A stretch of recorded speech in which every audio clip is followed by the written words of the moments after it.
During Christmas dinner, I held up a plastic keychain of the Eiffel Tower and thanked my aunt for the only birthday gift I received. My sister Courtney laughed so hard she spilled her wine, and my mother rolled her eyes at my gratitude for a piece of junk. Then my Aunt Josephine slammed her spoon down and said, "Actually, Audrey, that is the key fob to the $580,000 penthouse I bought you in Chicago. The keychain was just the packaging." The silence that followed was deafening until my brother-in-law Trey dropped his fork. He knew exactly what apartment she was talking about because he and my sister had been secretly living in it behind my back. My name is Audrey, and at 34 years old, I learned that the people who share your last name are often the ones plotting your downfall. If you have ever been the black sheep who finally roared back, please hit the like button and subscribe to my channel. Let me know in the comments if you have ever been betrayed by the people supposed to protect you. My journey to that vindicating dinner began hours earlier in a blinding Connecticut snowstorm. I was driving my 10-year-old Honda Civic, which was rattling like a dying lawnmower. The heater had died 3 miles back, and my breath was fogging up the windshield faster than the wipers could clear it. I was gripping the steering wheel so hard my knuckles turned white, praying the transmission would hold out for just 5 more miles. It did not.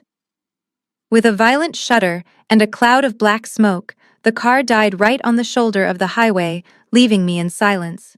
I called my father Thomas 3 times. It went straight to voicemail. I called my mother Nancy. She declined the call. I had no choice but to walk.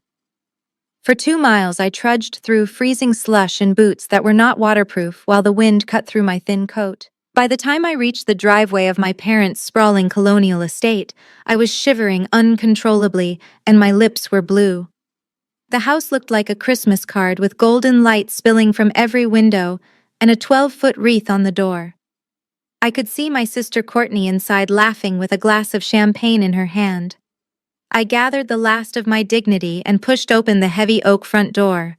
The warmth hit me instantly, but it was followed by a screech that chilled me to the bone. Nancy. My mother was standing in the foyer in a silk gown, and she did not ask if I was okay. She did not ask why I was late. She pointed a manicured finger at my feet and screamed, "Get off my floor, you are dripping filth onto my imported Persian rug." I stood there shaking water pooling around my boots. I looked past her to the living room seeking my father. Thomas glanced up from his newspaper, saw his daughter freezing and wet, and simply turned the page. My brother-in-law Trey was sitting by the fire swirling a glass of vintage Pinot Noir. He looked at me with a smirk and said, "You are late, Audrey. We almost started without you, but I suppose reliability is not a trait of the working class." The dining room was a masterpiece of exclusion. My mother Nancy had set the mahogany table with her grandmother's silver and crystal goblets, but there were only 6 proper place settings for 7 people. Courtney and Trey were ushered to the seats nearest the head of the table, flanking my father like royalty. My Aunt Josephine sat on the other side. When I approached the table, my mother gestured vaguely toward the corner where a folding card table had been pushed against the wall. "You can sit there, Audrey," she said without looking at me. We did not want to cramp Trey's elbows. I looked down at my setting. While everyone else had heavy silver forks, I had the mismatched stainless steel cutlery from the kitchen drawer and a paper napkin. I sat down in silence, feeling the familiar burn of humiliation in my chest, but I refused to let them see me cry. As the first course was served, Courtney immediately launched into a monologue about their recent trip to the Maldives. She waved her hand, showing off a diamond bracelet that caught the candlelight. "You simply have to go, Dad," she gushed. "The water is clearer than glass. Trey rented a private yacht for 3 days just so I could tan without seeing other people." Trey took a sip of wine and nodded modestly. It was nothing, really. Just a small reward after closing the merger with the Anderson Group. It brought in a cool $2 million in commissions, so why not spend a little on my beautiful wife? My father Thomas beamed at him with a pride he had never shown me. "You are a shark, Trey," he said, slapping the table. "That is the kind of ambition this family needs." Then Courtney turned her eyes toward me. Her gaze was not kind. It was predatory. "So, Audrey," she said loud enough for the whole room to hear, "how is the burger-flipping business? Still sweating over a grill for minimum wage?" I gripped my cheap fork until my fingers hurt. I am a sous chef at a Michelin star restaurant, Courtney, I said, keeping my voice steady. I manage a team of 15 cooks and create menus. Courtney laughed, a high-pitched sound that grated on my nerves. Oh, sous chef, cook, whatever. It is all just manual labor, isn't it? Trey here uses his brain to make money while you use your hands. It is just so quaint. My mother chimed in then, passing the potatoes to Trey. Don't be mean, Courtney. Someone has to feed people like us. Audrey always did like getting her hands dirty. Remember when she wanted to be a mechanic? Thank God we steered her away from that disaster. Although I suppose a kitchen is not much better. Aunt Josephine cleared her throat loudly, cutting through the mockery, but Courtney just kept smiling, her shark smile, unaware that the dynamic of the table was about to shift violently. Dinner ended with the clinking of spoons against crystal dessert bowls, but for me, the torture was just beginning. It was time for the gift exchange. My family had a tradition of opening presents in the grand salon by the 12-foot Christmas tree. The room smelled of pine needles and expensive perfume, a scent that always made me feel nauseous. I sat on the edge of the velvet sofa while Courtney distributed the gifts. She made a show of handing my parents heavy boxes wrapped in gold foil. For Trey, she had a set of custom golf clubs. For herself, she unwrapped a designer handbag from our parents, squealing in delight as she posed for photos. Then came my turn.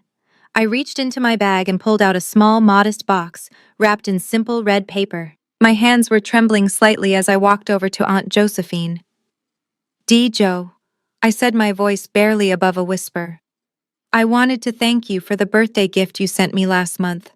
I know it wasn't much, but it meant a lot that you remembered me even while you were traveling in Europe.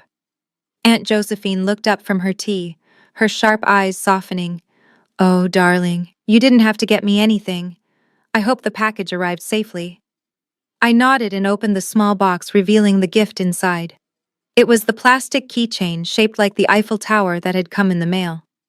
I held it up. I put it on my car keys immediately, I said, trying to sound enthusiastic.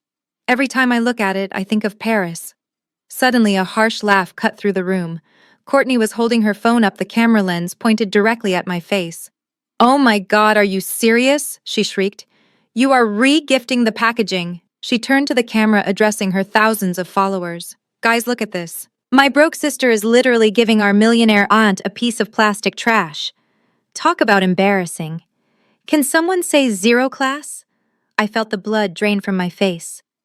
Courtney, stop it, I pleaded, but she just zoomed in on the cheap plastic tower in my hand. Look at her, she continued. She actually thinks this is a gift. Aunt Jo sends her a souvenir from the airport gift shop, and she acts like it is the crown jewels. This is what happens when you have no taste. My mother Nancy sighed loudly, not to scold Courtney, but to express her disappointment in me. Really, Audrey, she said, sipping her wine. You could have at least bought a candle or some chocolates. Giving your aunt her own trash back is a new low even for you. Do you enjoy humiliating this family? Trey chuckled from his armchair, shaking his head. It is pitiful, really. Maybe next year save up a few dollars from your tips and buy something decent. I stood there frozen, the plastic tower burning a hole in my hand, wishing the floor would open up and swallow me whole. I looked at Aunt Josephine, expecting to see disappointment. Instead, I saw confusion slowly turning into a cold, hard realization. She stood up slowly, smoothing her skirt, and the room went quiet. Not because they respected her, but because the look on her face was terrifying. Let me see that keychain, she said, her voice low and dangerous.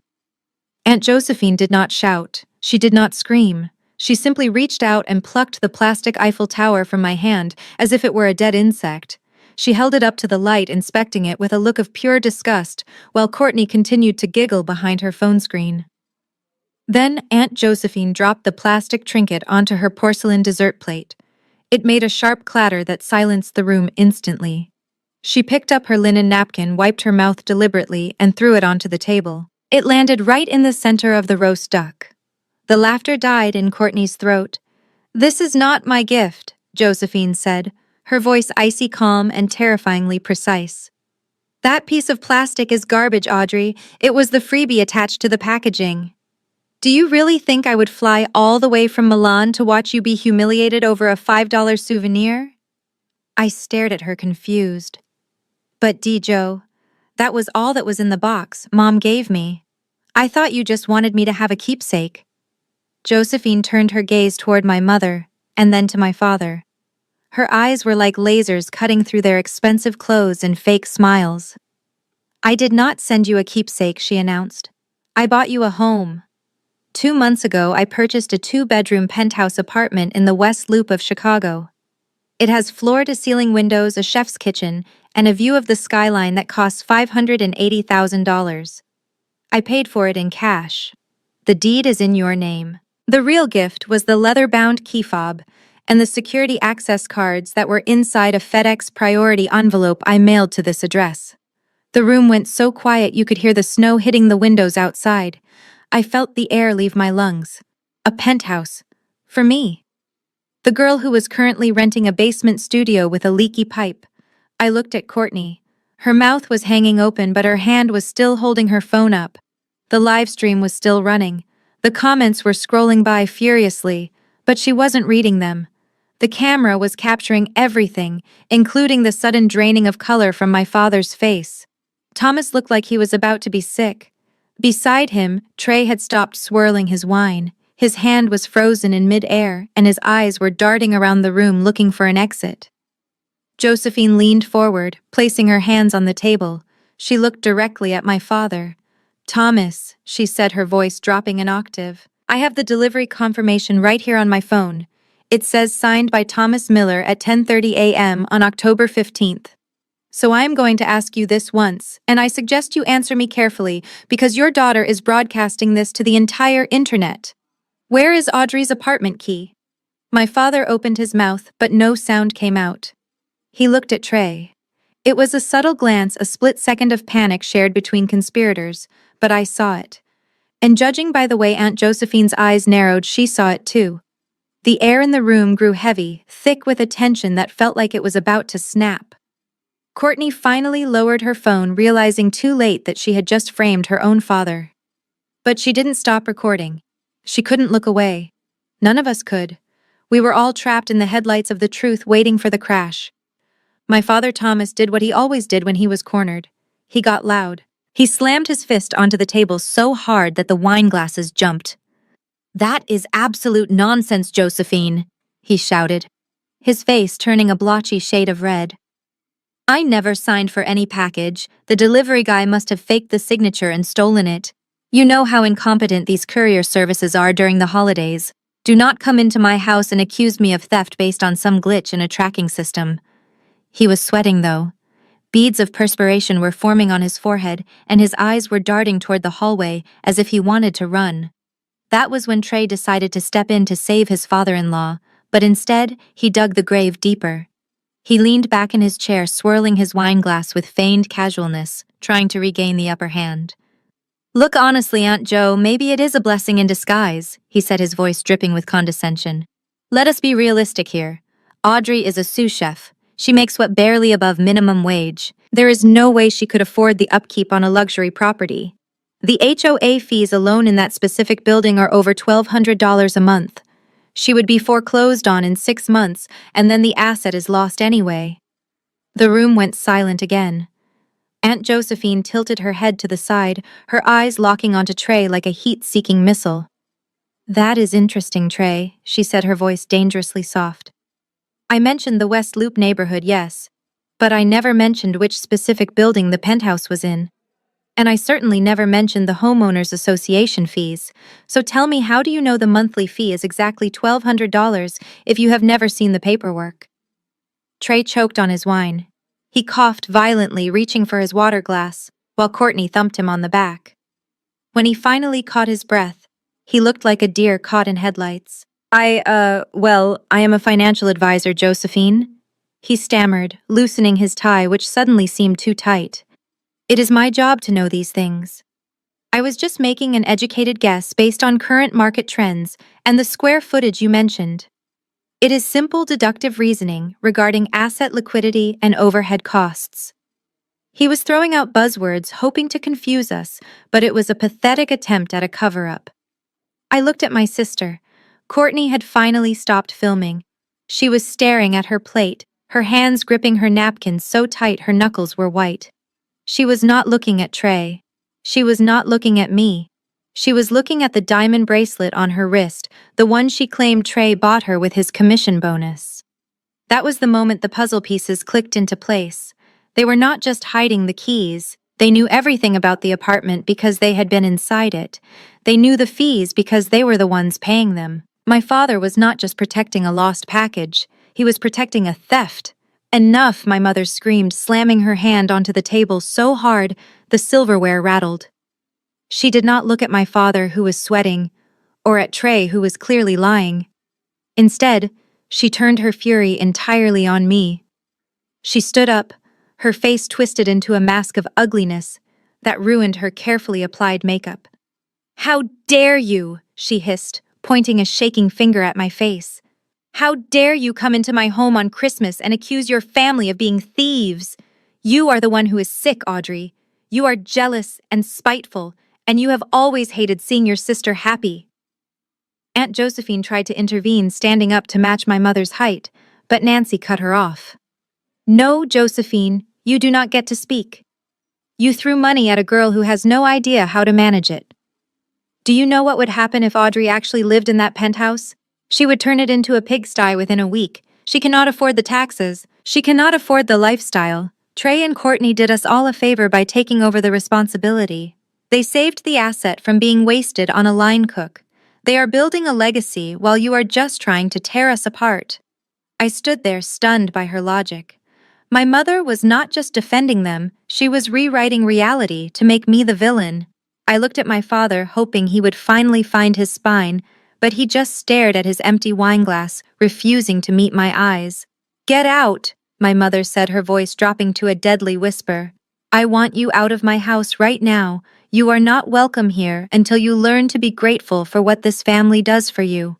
She marched to the hall closet and grabbed my thin coat. She didn't hand it to me. She walked to the front door, opened it, and threw the coat out into the snowstorm. The wind howled into the warm hallway, bringing a flurry of snowflakes with it. "Go," she screamed. "Go back to your miserable little life and leave us alone." I walked to the door, my head held high despite the tears burning in my eyes. I refused to let them see me break. As I stepped onto the threshold, Trey moved to close the door behind me. He paused for a second, leaning in close, so only I could hear him.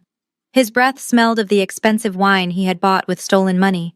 His eyes were cold and dead, devoid of any guilt. "Do not try to fight this, Audrey," he whispered. "You are out of your league. Do not try to take back what is not yours."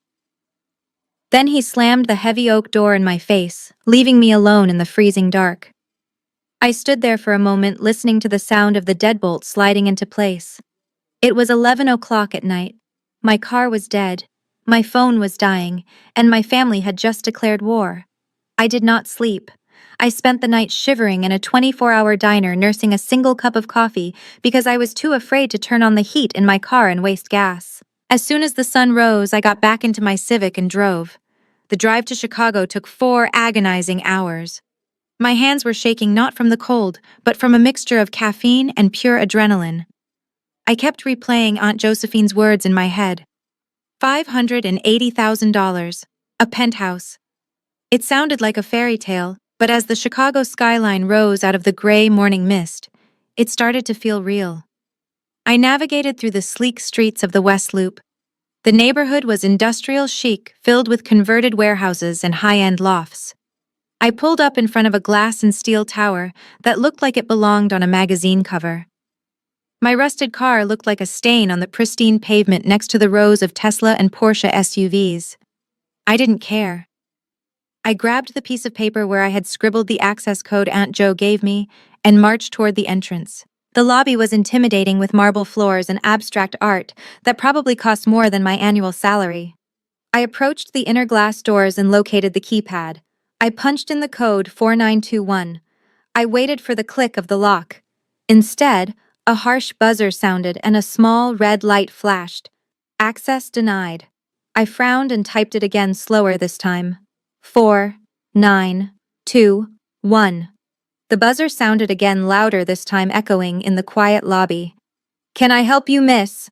A deep voice boomed from behind the concierge desk. A security guard in a dark suit was watching me with suspicion. He stepped out from behind the podium, his hand resting near his belt. He did not look like he was in the mood for visitors. "I am the owner of Unit 15B," I said, trying to sound confident, but my voice cracked.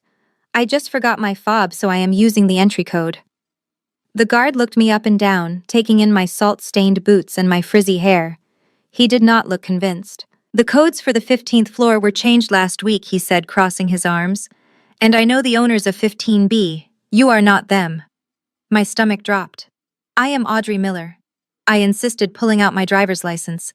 "My aunt bought that unit for me. Please just check the resident list." The guard sighed and walked back to his computer. He typed for a moment, his face illuminated by the blue glow of the screen. I held my breath. He frowned and shook his head. "I don't have an Audrey Miller listed as an owner or a resident," he said, turning the screen away from me. "Unit 15B is listed under a corporate holding, and the authorized tenants are a Mr. and Mrs. Trey and Courtney Davis. They updated the security protocols 5 days ago. You need to leave, miss, before I call the police for attempted trespassing." I stood there paralyzed. They had not just stolen the keys. They had erased me completely. I left the building with the security guard's warning ringing in my ears and drove straight to the Four Seasons where Aunt Josephine was staying. My hands were shaking so bad I could barely hold the steering wheel. When I knocked on the door of her suite, she opened it immediately. She was still wearing the same elegant clothes from the disastrous dinner, but her face was pale and her eyes were red. She pulled me into a hug that smelled of expensive perfume and suppressed rage. I told her everything. I told her about the keypad not working. I told her about the security guard and the corporate holding company. Aunt Josephine did not cry. She walked over to the desk where her laptop was open and picked up her phone. She dialed a number and put it on speaker. It was her personal attorney in New York. The conversation that followed was a blur of legal jargon that made my head spin, but slowly the horrifying truth began to unravel. It turned out that while Aunt Josephine was in Italy finalizing the purchase, she had encountered a logistical problem. She could not be in Chicago physically to sign the closing documents, so she had done what any sister would do. She trusted her brother. She had signed a limited power of attorney granting my father Thomas the legal authority to sign the final deed on her behalf. The instruction was simple. He was supposed to sign the property over to me, Audrey Miller. Josephine listened to the lawyer on the phone, her grip on the desk tightening until her knuckles turned white. "So you are telling me," she said, her voice trembling with fury, "that Thomas used the power of attorney to alter the grantee on the deed?" The lawyer confirmed it. Thomas had used his legal authority not to transfer the penthouse to me, but to transfer it into something called the Miller Family Preservation Trust. Aunt Josephine hung up the phone and sank onto the sofa. She looked older suddenly. "I trusted him," she whispered. "I sent him the money. I sent him the legal authority. I thought I was making it a surprise for you, so I asked him to handle the logistics. I gave him the gun, and he used it to shoot us both in the back." I sat down beside her, trying to process the betrayal. A trust fund sounded official. It sounded like something wealthy families did to protect their assets. But as Aunt Josephine explained it to me, the reality was much darker. By putting the house in a trust, my father had effectively removed it from my name. And because he was the trustee, he controlled who got to live there. He had legally hijacked a $500,000 gift and handed the keys to the daughter he preferred. It was not just theft. It was a calculated maneuver using the law as a weapon. And the worst part was that on paper it looked completely legal. My father had not broken into the house. He had signed his way in using the very power my aunt had given him. We spent the next hour dissecting the digital files that Aunt Josephine's lawyer had pulled from the county records. The document was titled the Miller Family Preservation Trust. On the surface, it sounded noble. It sounded like my father was trying to protect our legacy for future generations. But as Aunt Josephine and the lawyer combed through the 40-page document, the noble facade crumbled, revealing a structure designed with surgical precision to cut me out completely. The devil was in the definitions. The lawyer pointed out a clause on page 7 regarding the primary beneficiary. It did not list specific names. Instead, it defined the beneficiary as any lineal descendant of Thomas Miller, who currently maintains primary residence within the trust asset. It was a loophole big enough to drive a truck through. Since Trey and Courtney had already moved into the penthouse and established residency, they were automatically the beneficiaries. Since I lived in a rented basement, I was legally invisible. It got worse. The document named the trustee not as my father Thomas, but as Trey Davis. This gave Trey absolute control over the asset. He had the power to sell it, mortgage it, or leverage it against other loans. My father had essentially handed the deed to his son-in-law and called it estate planning. But the most painful part was on page 12. There was a section for contingent beneficiaries, people who would inherit if the primary beneficiary passed away. My name was finally there, Audrey Miller. But beside my name was a handwritten note initialed by my father that said subject to trustee approval based on personal conduct and financial stability. I felt like I had been punched in the stomach. My father had not only stolen my house, he had codified his disappointment in me into a legal document. He had given Trey the legal right to judge my worthiness. If Trey decided I was not stable enough, I would get nothing, even if Courtney died. Aunt Josephine slammed her laptop shut. "This is not a trust," she said, her voice shaking with rage. "This is a theft, wrapped in fancy paper. Trey wrote this. Thomas does not know enough about property law to craft these kinds of exclusions. Trey used his license to manipulate a grieving brother into disinheriting his own daughter." I looked at the closed laptop. The sophisticated cruelty of it was breathtaking.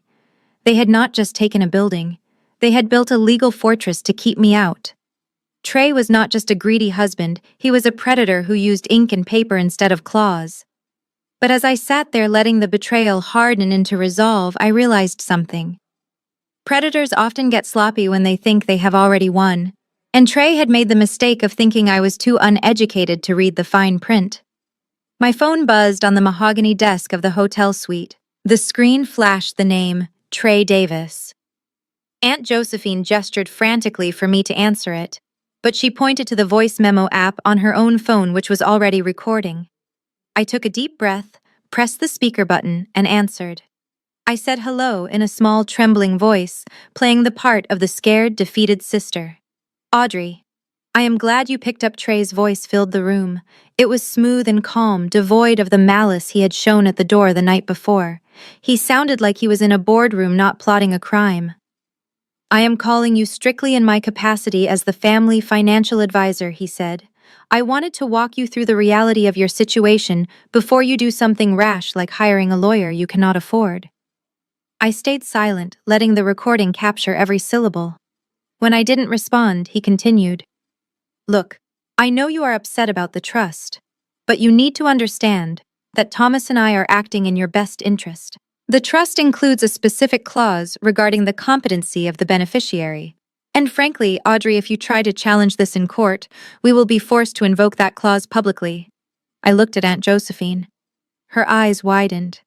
Trey was threatening to declare me mentally incompetent. He went on, his voice dropping to a tone of faux concern. "We all remember your little episode 3 years ago, don't we? The time you took a month off work to go to that wellness retreat in Vermont. You called it burnout. But in a court of law, we would be obligated to present it as a stint in rehab for alcohol dependency and emotional instability." My blood ran cold. That wellness retreat had been for grief counseling after a bad breakup. I had never had an alcohol problem. But Trey was rewriting history in real time. He was weaponizing my vulnerability to paint me as an addict. I would hate for that information to become public record. Trey sighed. "Imagine what your chef at the restaurant would think if he knew his sous chef had a history of substance abuse and mental breakdowns. You would be a liability in a commercial kitchen. And once the court deems you incapacitated, your father would be granted full conservatorship over your assets anyway. So you see, fighting this only destroys your reputation. It does not get you the apartment." He paused, letting the threat hang in the air like toxic smoke. He was telling me that he would destroy my career and strip me of my autonomy if I dared to ask for what was mine. It was blackmail, plain and simple, wrapped in the language of fiduciary duty. "Think about it, Audrey," he said. Do you really want a public trial where we have to discuss your sanity? Or do you want to just let it go and let the adults handle the finances? Be smart. Don't make us ruin you. The line went dead. I stared at the phone, my hands shaking with a rage so pure it felt like fire. He had just handed us the gun. Now we just had to load it.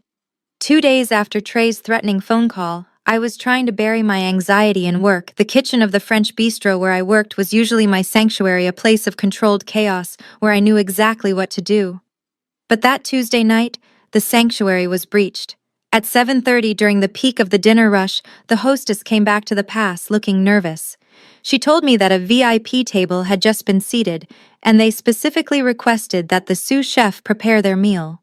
I peeked through the swinging doors and my heart sank. Sitting at the best table in the center of the dining room was Courtney, surrounded by 4 of her influencer clones.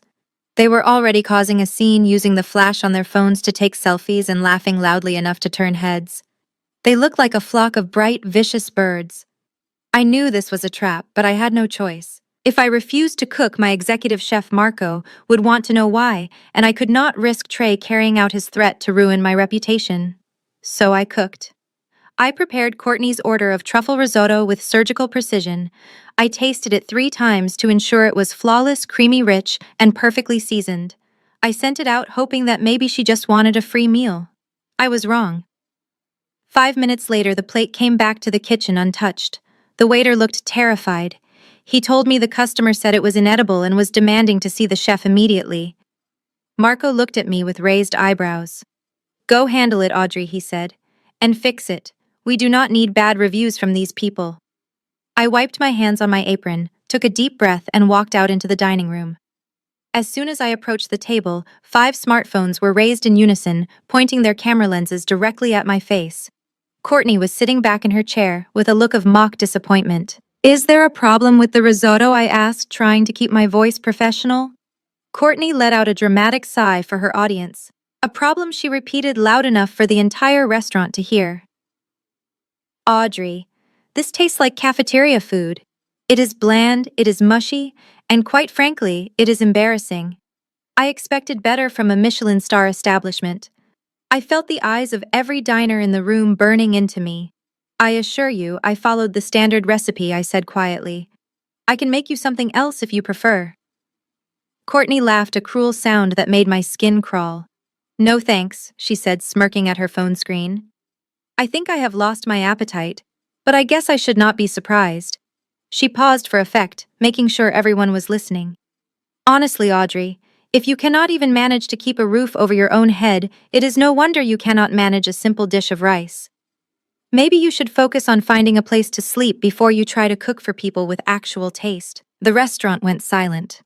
My boss Marco was watching from the kitchen door, his face unreadable. I stood there humiliated while Courtney and her friends snickered. She had not just insulted my cooking, she had publicly broadcast my homelessness to my employer and customers, framing it as a personal failure. She was showing me that she could touch me anywhere, even at work.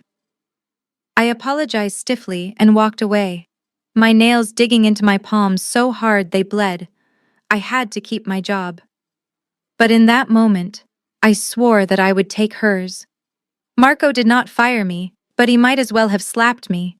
He pulled me into the walk-in refrigerator away from the ears of the other cooks. The cold air stung my cheeks as he crossed his arms.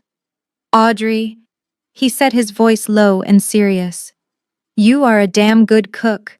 Maybe the best I have seen in years. But I run a business, not a reality show. I cannot have your family coming in here and turning my dining room into a circus. If this happens again, I will have to let you go." I nodded, swallowing the lump in my throat. I understood. In the culinary world, reputation is everything, and Courtney had just dragged mine through the mud. I finished my shift in silence and drove home to my basement apartment. It was a damp, cramped space with one tiny window that looked out at a brick wall. When I walked in, Aunt Josephine was sitting at my small kitchen table. She had not turned on the lights. She was just sitting there in the dark with a single piece of paper illuminated by the glow of her tablet. "Sit down," she said. She did not say hello. She did not ask how work was. She sounded like a general preparing for battle. I sat down opposite her, still smelling like truffle oil and humiliation. Aunt Josephine slid the paper across the scratched surface of the table.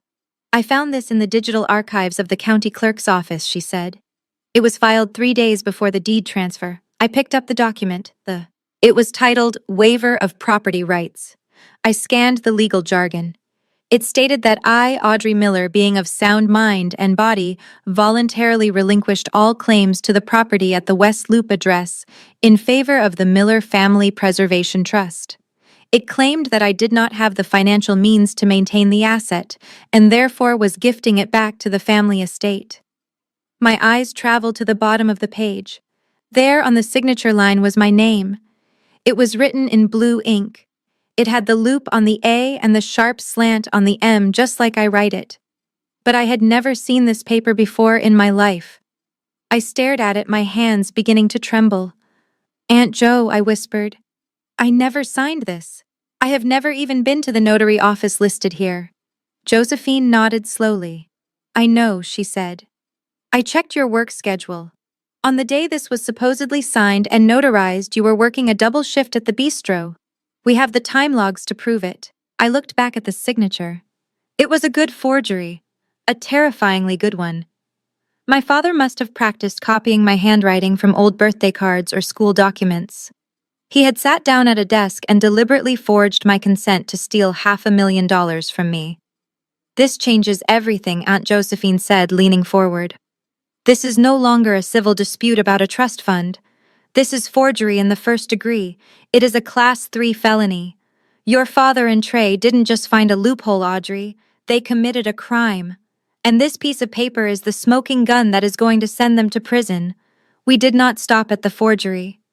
Aunt Josephine was on a warpath, and she knew exactly where to look next.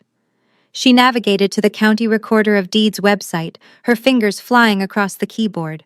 "If they forged your signature to get the property into the trust," she reasoned, "then they must have moved it out of the trust just as quickly. A trust has oversight. Trey would want full, unrestricted ownership." She was right. 2 clicks later, a new document appeared on the screen. It was a quitclaim deed filed just 2 weeks ago. I leaned in closer, trying to make sense of the legal boxes and stamps. The grantor was listed as the Miller Family Preservation Trust. The grantee was Trey Davis. I looked at the line for consideration, which meant the purchase price. I expected to see a market value amount, or at least a nominal family discount. Instead, I saw a single digit, $1. My father had sold a $580,000 penthouse to his son-in-law for the price of a vending machine soda. Aunt Josephine let out a short, sharp laugh. It was not a happy sound. It was the sound of a hunter who just watched the prey step into a bear trap. "They are not just criminals," she said, shaking her head. "They are idiots. They did this to avoid paying the gift tax. If they had transferred it as a gift, Trey would have been hit with a massive tax bill on the fair market value. By selling it for $1, they tried to make it look like a purchase." She pointed at the timestamp on the digital filing. "But here is where they hung themselves. They filed this electronically. They used the internet to transmit fraudulent documents across state lines to evade federal taxes. That is not just a property dispute, Audrey. That is wire fraud. And because they undervalued the asset so aggressively to cheat the IRS, they have also committed tax fraud." I stared at the screen. My father and Trey thought they were being clever. They thought they were financial wizards finding a loophole. But in their arrogance and greed, they had committed multiple federal crimes. They had risked years in prison just to save a few $1,000s in taxes. "This is it," Aunt Jo said, her eyes gleaming. "We have the forgery. We have the fraudulent transfer. We have the tax evasion. We could go to the police right now and have them arrested by dinner time." I looked at the $1 figure again. It was insulting. It was proof that to them, my future was worth less than a cup of coffee. But it was also their undoing. "No," I said slowly, a plan forming in my mind. "Not yet. If we arrest them now, they will claim it was a clerical error. They will hire expensive lawyers to drag this out for years. We need them to admit it. We need to hear them say it out loud so there is no way they can spin their way out of this. We need to set a trap. Aunt Josephine placed her hand over mine, stopping me from dialing 911. Think, Audrey, she said sharply. Trey is a financial advisor with a pristine record. If we send the police to his door tonight, he will have his lawyer there within 20 minutes. He will claim the $1 sale was a placeholder or a clerical error that he was intending to correct. He will claim the forged signature was a misunderstanding authorized by a verbal agreement. He has the money to bury us in motions and delays until you are bankrupt and I am exhausted. She was right. The law was on our side, but the system was on theirs. We did not just need evidence. We needed a confession. We needed to hear them admit that they knew exactly what they were doing. We needed them to laugh about it. We are going to give them what they want. Aunt Josephine said, pacing the small kitchen floor. They think you are weak. They think you are desperate for their approval and their money. So we are going to play the part. The plan she outlined was a psychological weapon. It relied entirely on their arrogance. Narcissists like my father and Trey could not resist a victory lap. If they thought I was defeated, they would lower their shields. If they thought I was begging, they would gloat. And when they gloated, they would tell the truth. You are going to call your mother, Aunt Jo instructed. You are going to cry. You are going to tell her that you are drowning in debt and that you are tired of fighting. You are going to offer to sign a new waiver, a real one this time, in exchange for a small cash settlement, $5,000. Make it pathetic. Make it an amount that insults you. I felt bile rise in my throat. I cannot do that, I said. I have spent my entire life trying to prove to them that I am not a failure. If I do this, I am validating every terrible thing they ever said about me. Aunt Josephine grabbed my shoulders and looked me in the eye. You are not a failure, Audrey. You are an actress, and this is the most important performance of your life. You are going to walk into the lion's den, and you are going to let them think they are eating you, but you are going to be wearing a wire. She reached into her purse and pulled out a digital voice recorder no bigger than a stick of gum. This creates a high-definition audio file that is admissible in court, she explained. Pin it inside your jacket. You need to get them to explicitly mention the forgery and the tax evasion. You need them to say the words. I took the recorder. It felt heavy in my hand like a grenade. I looked at my reflection in the dark window. I saw a tired woman in a basement apartment. But behind my eyes, I saw something new. A cold, calculating anger. I went to the bathroom and washed my face, scrubbing until my skin was raw. I didn't put on makeup. I put on my oldest sweater, the one with the fraying cuffs. I messed up my hair. I prepared to become the broken daughter they wanted to see. I was ready to lose the battle so I could win the war. I sat on the edge of the mattress and took a deep breath. Aunt Josephine stood in the corner, holding her thumb up, signaling me to begin. I dialed the number that I knew by heart, even though I wished I could forget it.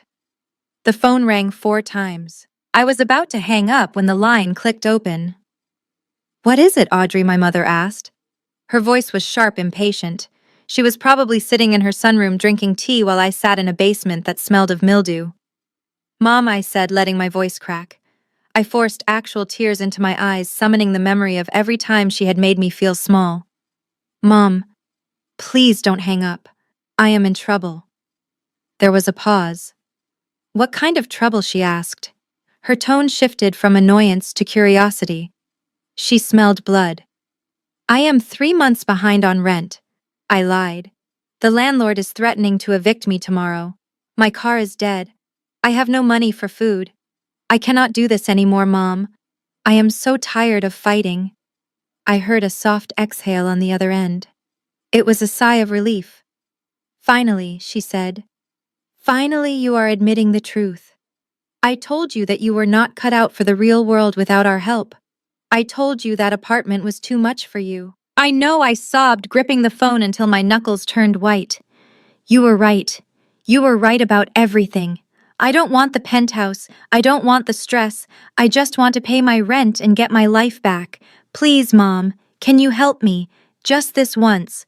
Nancy clucked her tongue.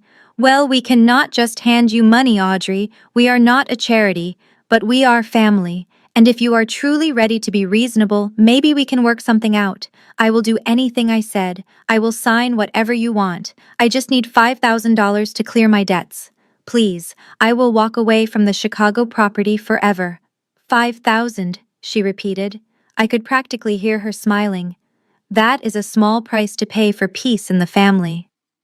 All right, Audrey, I will talk to your father and Trey. If you are willing to make this official, we can help you. Thank you, Mom, I whispered.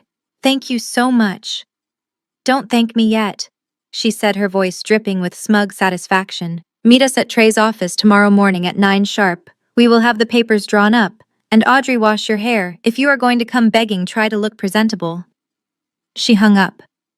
I lowered the phone and wiped the fake tears from my cheeks. My face was dry instantly. The sadness evaporated, leaving only a cold, hard resolve. Aunt Josephine looked at me with a mix of awe and sadness. You were good, she said. Too good. I stood up and smoothed my sweater. I wasn't sad anymore. I was dangerous. My mother thought she was buying my silence for $5,000. She didn't know she was setting the stage for her own destruction. She thought she was talking to her defeated daughter, but she had just made an appointment with her executioner. The elevator ride to the 45th floor of the Davis Financial Group took less than a minute, but it felt like an eternity.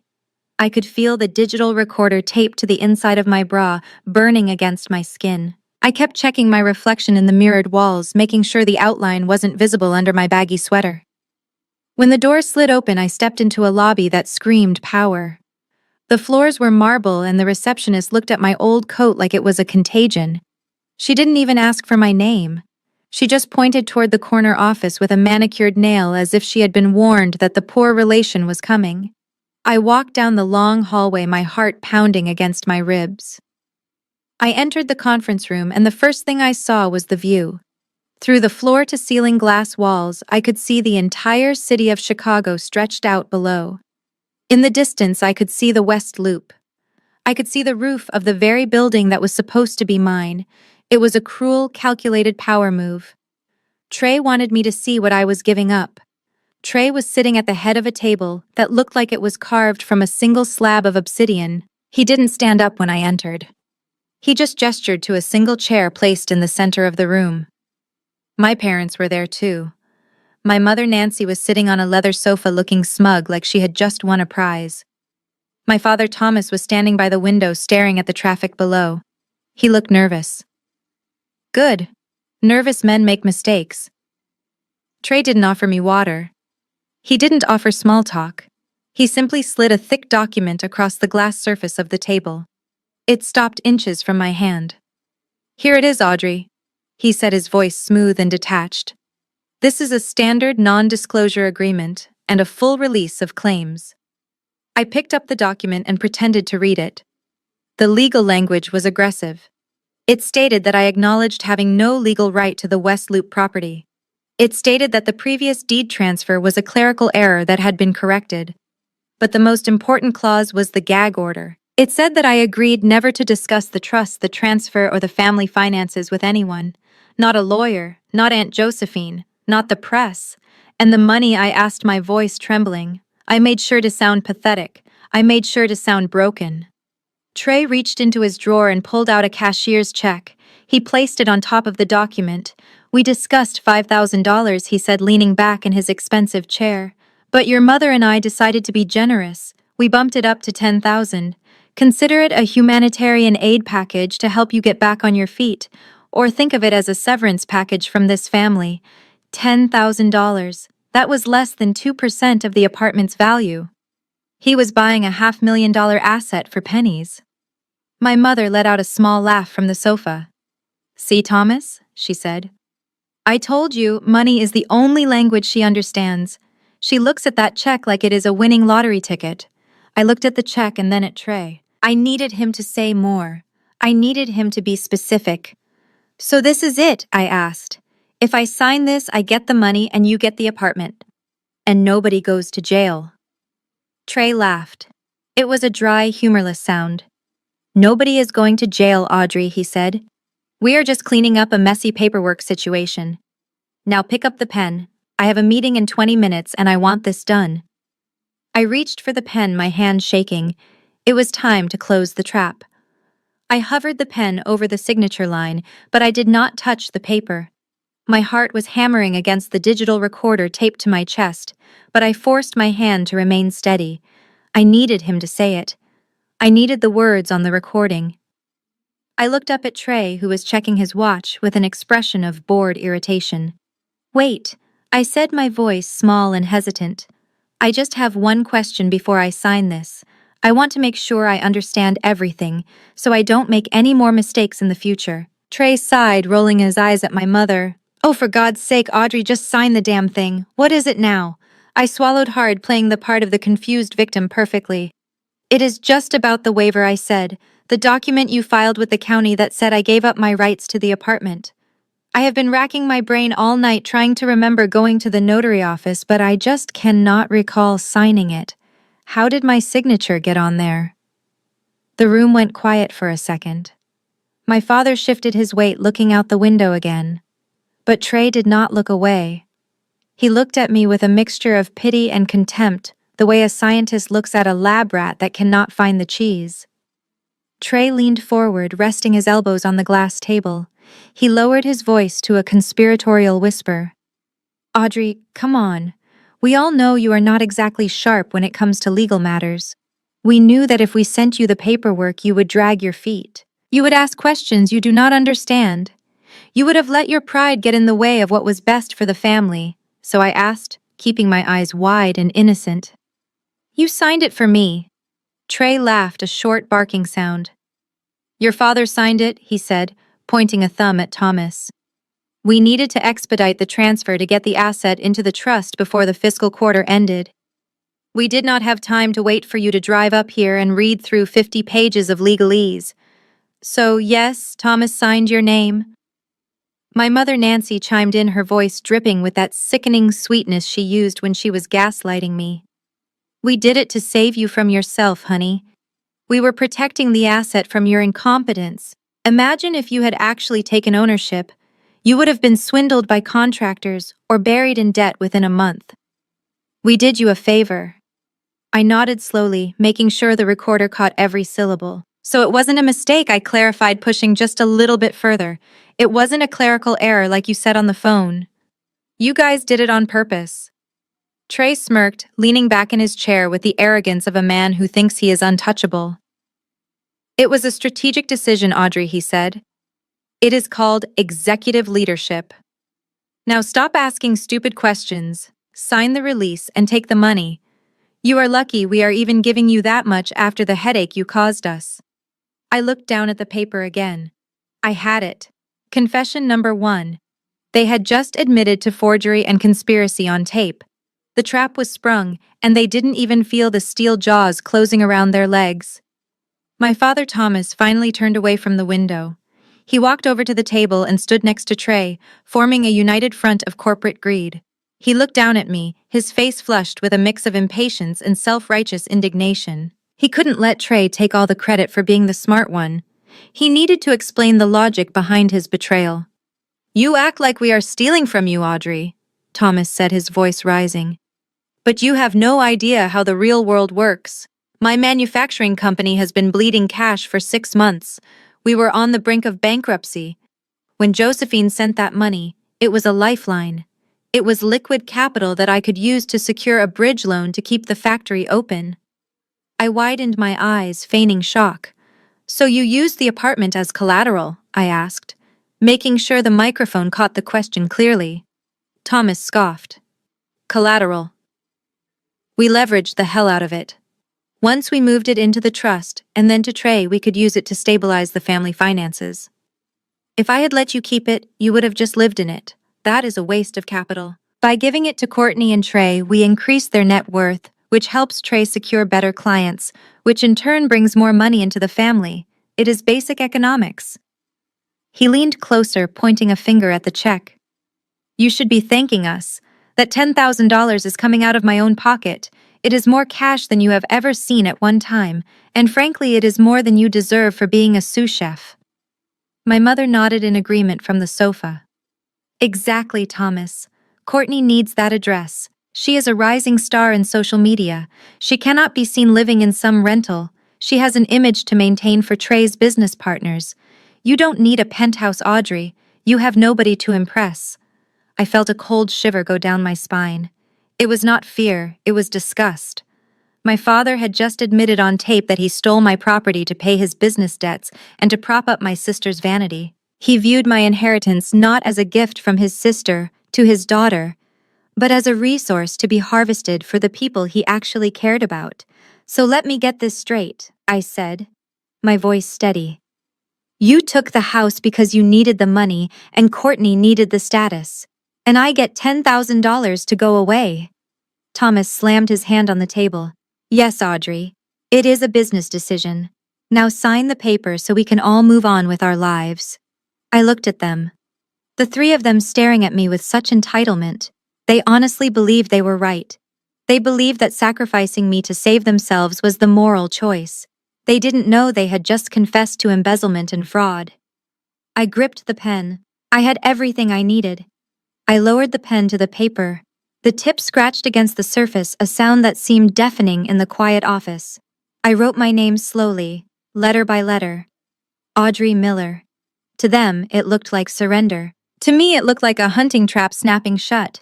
I knew, and Aunt Josephine's lawyer knew, that a signature obtained under duress and fraud was not worth the paper it was written on. We had already filed a preemptive affidavit stating that any documents signed today were done so to gather evidence of extortion. But Trey did not know that. My father did not know that.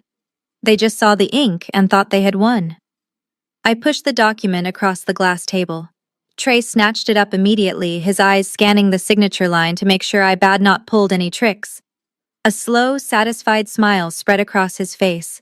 He looked like a cat that had just swallowed a particularly troublesome canary. There, he said, sliding the document into a leather folder. Was that so hard? You have done the right thing, Audrey.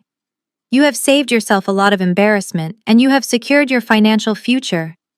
He picked up the cashier's check and flicked it toward me. It spun across the smooth table and stopped at the edge, teetering slightly.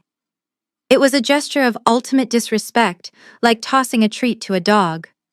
I picked up the check. $10,000. The price of my inheritance. The price of my dignity. I folded it carefully and put it in my pocket. Thank you, I whispered, keeping my eyes downcast. My mother let out a long, dramatic sigh of relief. Oh, thank goodness, she said, standing up and smoothing her skirt. Now we can finally put this ugly business behind us.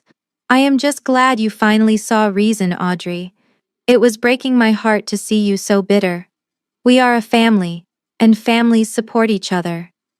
She walked over and patted my shoulder, a cold, performative gesture. Maybe in a few months when you have cooled off you can come over for dinner. I am sure Courtney would love to see you. My father was already checking his phone, the crisis apparently over in his mind. Yes, good job everyone, he muttered. Trey, are we still on for golf on Saturday? I need to talk to you about that bridge loan now that our assets are secured. They were already moving on. They had erased me from the problem. They were so confident in their victory that they did not even watch me leave. They did not see the look on my face as I turned toward the door. It was not the face of a defeated woman. It was the face of someone who had just lit a fuse and was walking away before the explosion. I walked out of the office, past the judgmental receptionist, and into the elevator. As the doors closed, cutting off the view of their ivory tower, I let out a breath I felt like I had been holding for 20 years. I reached into my shirt and pressed the stop button on the recorder. The little red light blinked off. I had them. They thought I was walking away with a check.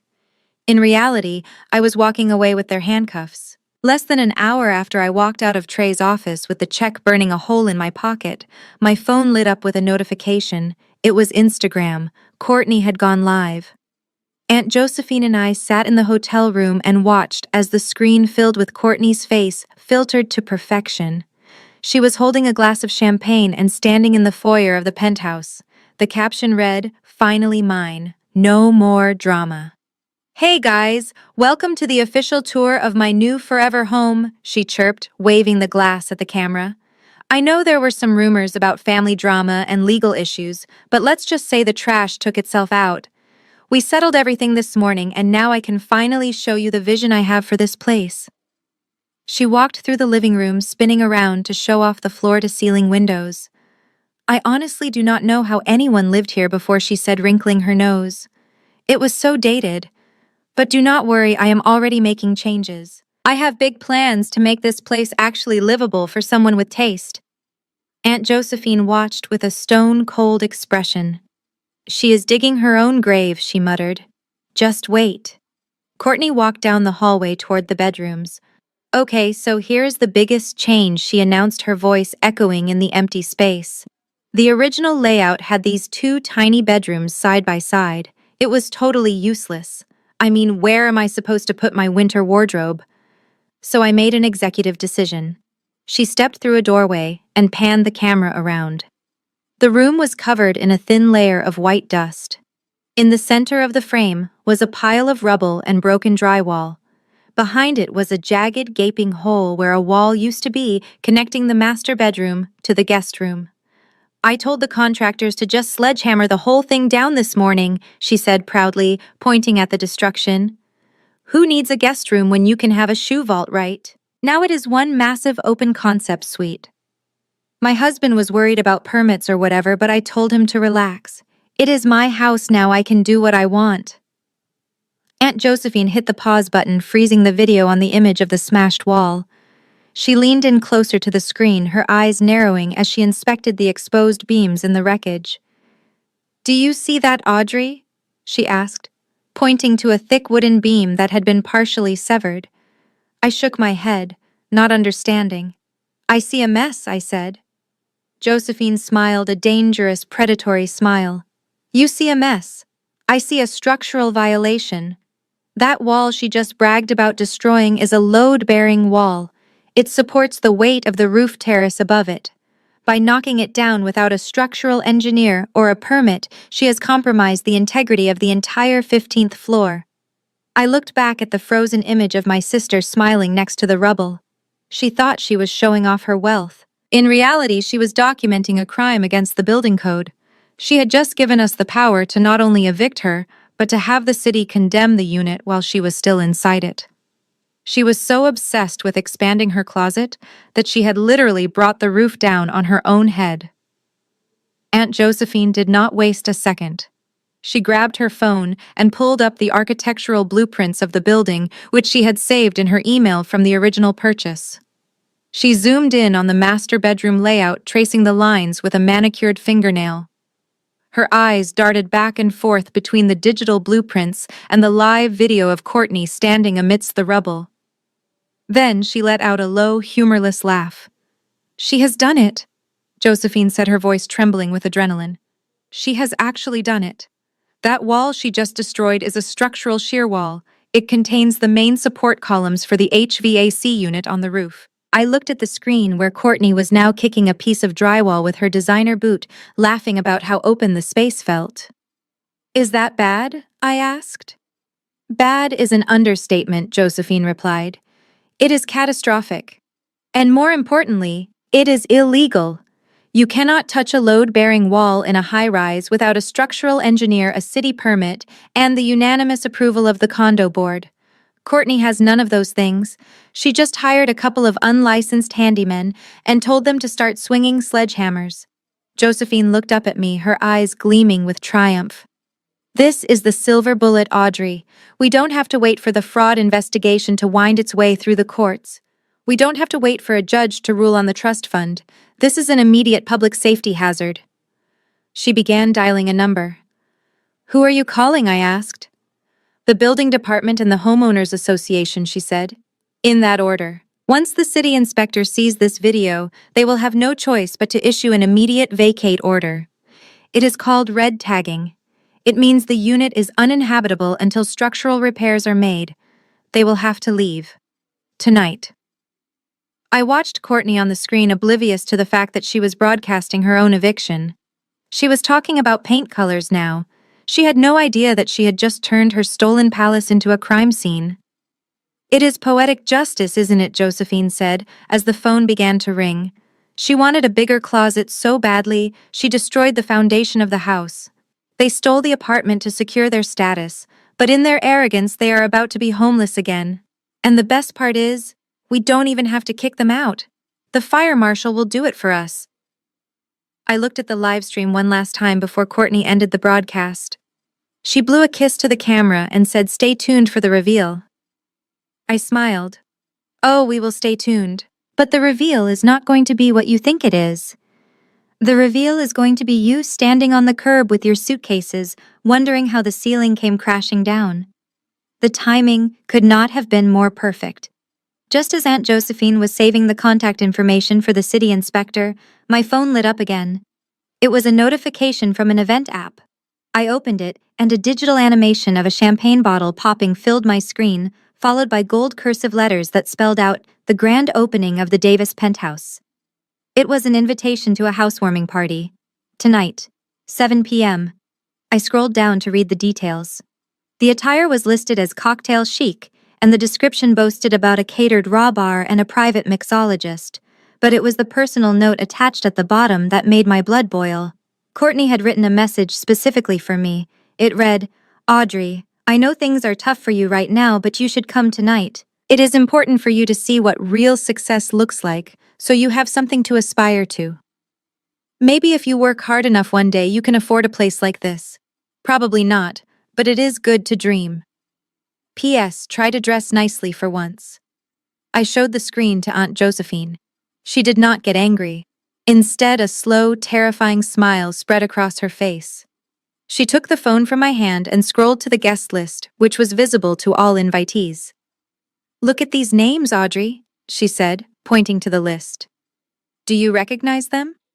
I looked at the RSVPs. I recognized the name of the CEO of the investment firm where Trey worked.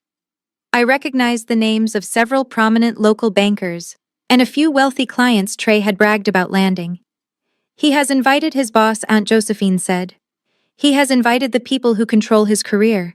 He is using this party to show off his stability and his wealth to the people he needs to impress. He wants to prove that he is a man of substance who can afford a luxury lifestyle." I realized what she was saying. Trey had built a stage.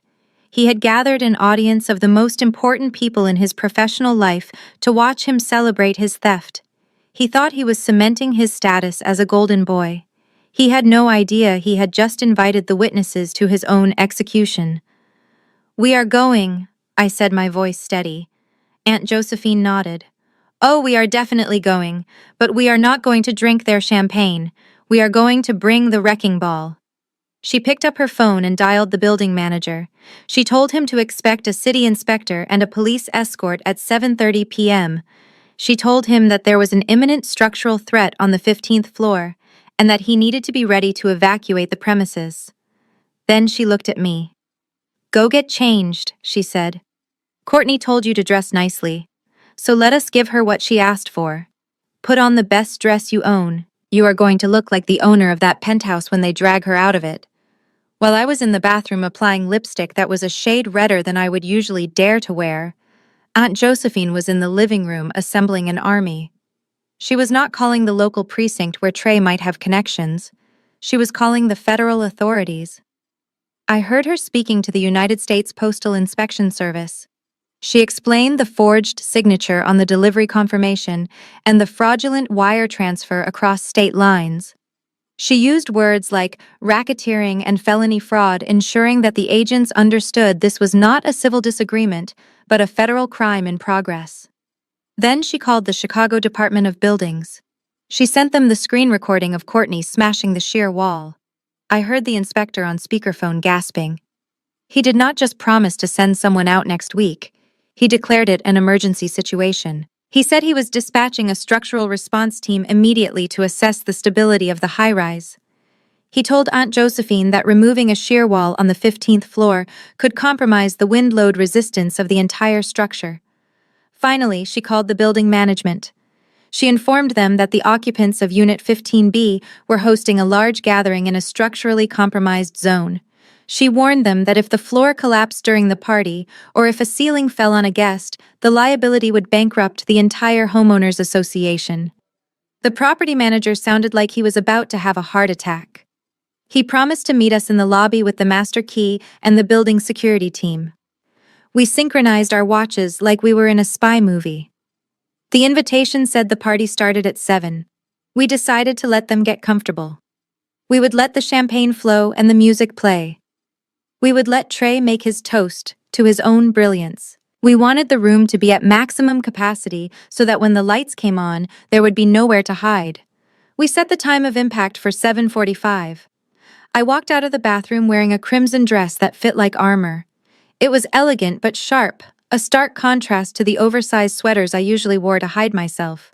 I looked at Aunt Josephine. She was wearing a black trench coat and holding a folder thick with evidence. She looked me up and down and nodded. "You look like you own the place," she said, "and in about an hour you will." We walked to the elevator like soldiers marching to the front lines. My heart was pounding, but not from fear. It was the thrill of the hunt. We took the car to the West Loop and parked a block away. We sat in the dark watching the entrance of the building.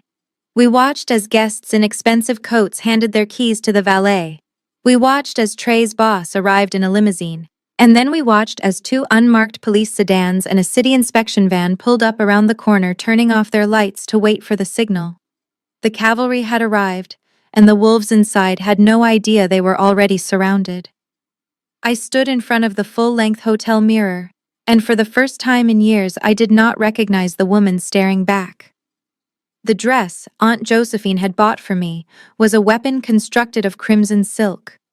It was tailored to perfection, hugging every curve I had spent a lifetime trying to hide under baggy sweatshirts and stained aprons. It was not just a dress. It was war paint. I applied a coat of dark red lipstick, blotting it carefully until my mouth looked like a fresh wound. The trembling in my hands was gone, replaced by a steady hum of adrenaline that felt like electricity in my veins.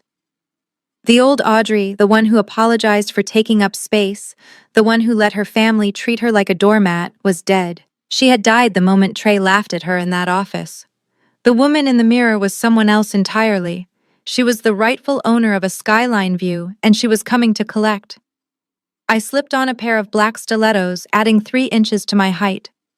Tonight, I would not be looking up at them. I would be looking down. I walked out into the living area. Aunt Josephine looked up from her phone and stopped breathing for a second. She didn't say a word.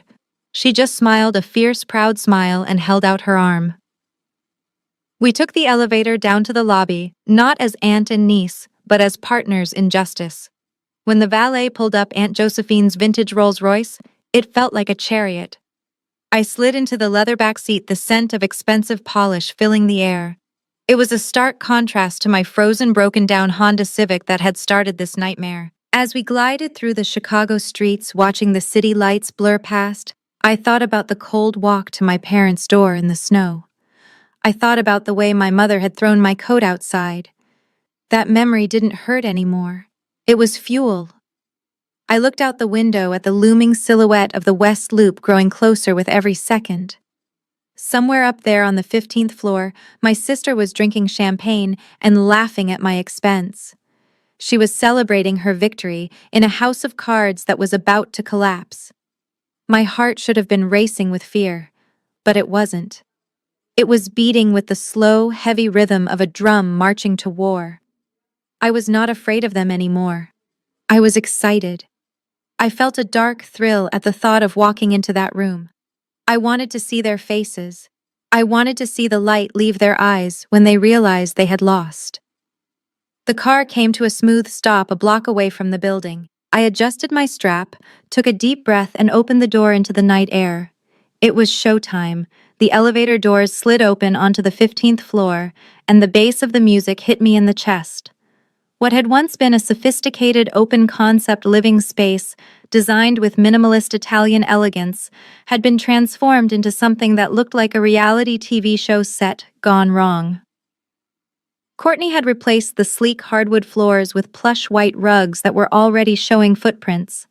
She had covered the tasteful gray walls with a shimmering gold wallpaper that reflected the strobe lights she had installed in the ceiling.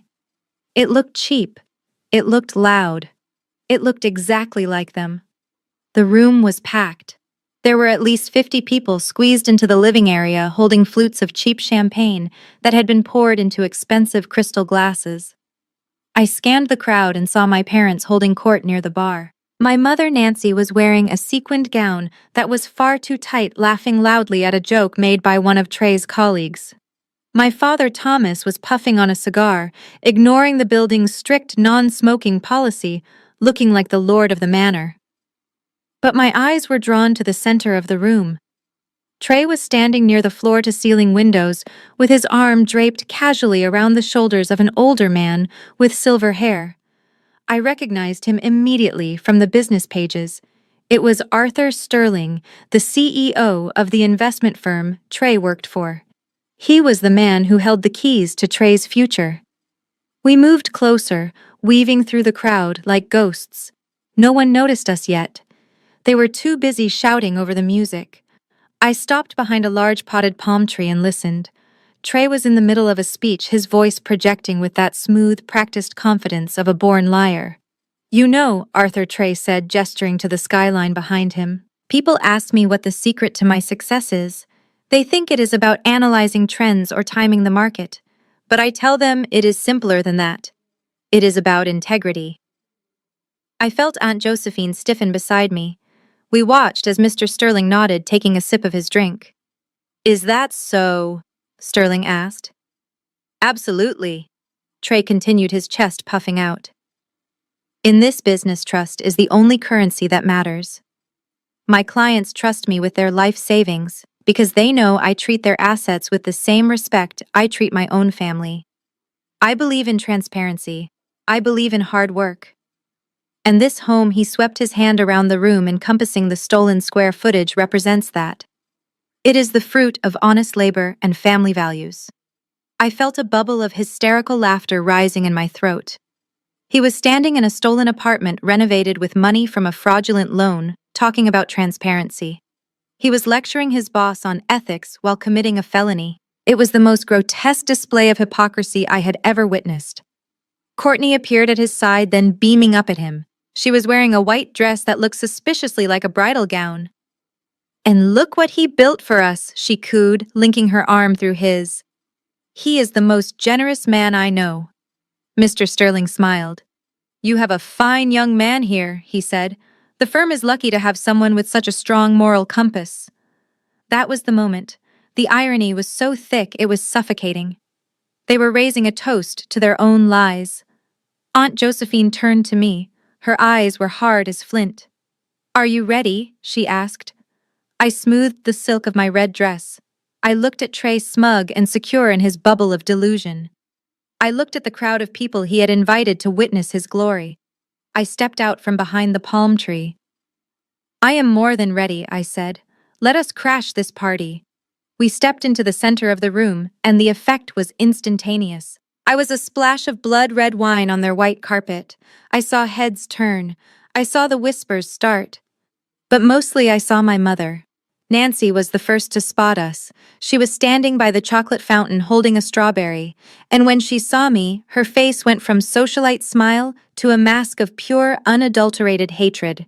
She dropped the strawberry onto the rug and marched toward us, her heels sinking into the deep pile. "What are you doing here?" she hissed, her voice low and venomous, so the guests nearby wouldn't hear. "I told you to stay away. Look at you. You look cheap. You look like you are trying to ruin your sister's big night out of spite. Get out. Get out right now before I have security drag you out by your hair." I didn't move. I didn't flinch. I just looked at her with a calm that terrified her. "I was invited, Mother," I said, my voice steady and loud enough to carry over the thumping bass. "Courtney sent me the invitation herself. She wanted me to see what real success looks like." Nancy's eyes bulged. She realized people were watching. She realized her control was slipping. She did the only thing she knew how to do when she was losing. She resorted to violence. She raised her hand, her palm open, and aimed a vicious slap at my face. It was a reflex born of years of bullying me into submission. But the blow never landed. There was a sharp crack of wood against bone. Aunt Josephine had moved faster than anyone expected.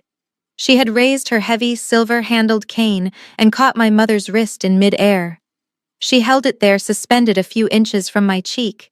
Nancy gasped in shock and pain, trying to pull her arm back, but Josephine's grip was like iron.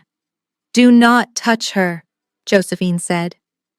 Her voice was not loud, but it had the authority of a judge handing down a death sentence. "You will never touch her again, Nancy.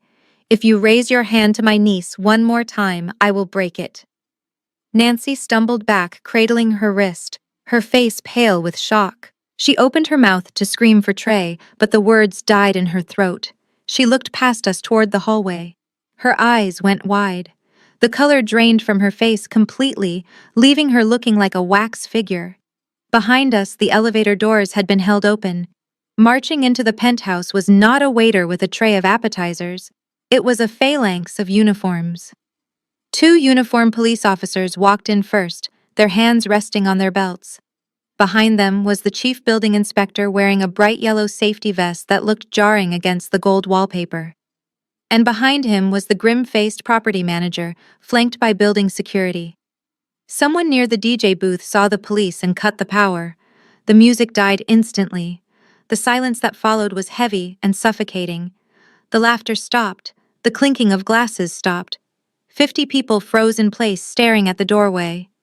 Trey turned around from the window, his smile freezing on his face. Courtney dropped her champagne glass.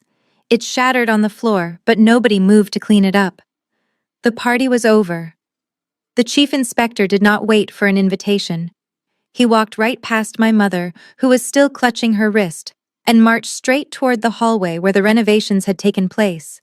He held a high-powered flashlight in his hand, and its beam cut through the dim mood lighting like a laser. The guests parted like the Red Sea, terrified of the man in the yellow vest who walked with the heavy steps of impending doom. I watched Trey trying to intercept him. "Excuse me, sir," Trey said, putting on his best customer service smile, though his eyes were darting nervously toward his boss. "This is a private event. You cannot just barge in here with—" The inspector ignored him completely. He reached the master bedroom doorway and stopped. He shined his light onto the jagged edges of the smashed drywall and the severed wooden support beam. The dust was still settling on the floor. He let out a low whistle that sounded deafening in the silent apartment. Then he turned around and addressed the room, his voice booming without the need for a microphone. "Who authorized the demolition of this load-bearing shear wall?" Courtney stepped forward. She looked ridiculous in her white gown, standing amidst the wreckage of her own making. She tossed her hair back, trying to summon the arrogance that usually got her whatever she wanted. "I did," she announced, crossing her arms. "We are opening up the floor plan. We are making a walk-in closet. What is the big deal?" The inspector looked at her like she was a child playing with a hand grenade. "The big deal, ma'am," he said, his voice cold and hard, "is that you have just severed the main structural support for the 3 floors above you. You have compromised the wind load resistance of the entire southeast corner of this building. This is not a renovation. This is a catastrophic structural failure waiting to happen." A murmur of panic rippled through the crowd. People started looking up at the ceiling as if expecting it to crack open at any second. "I am posting a red tag on this unit immediately," the inspector declared, pulling a bright orange sticker from his clipboard.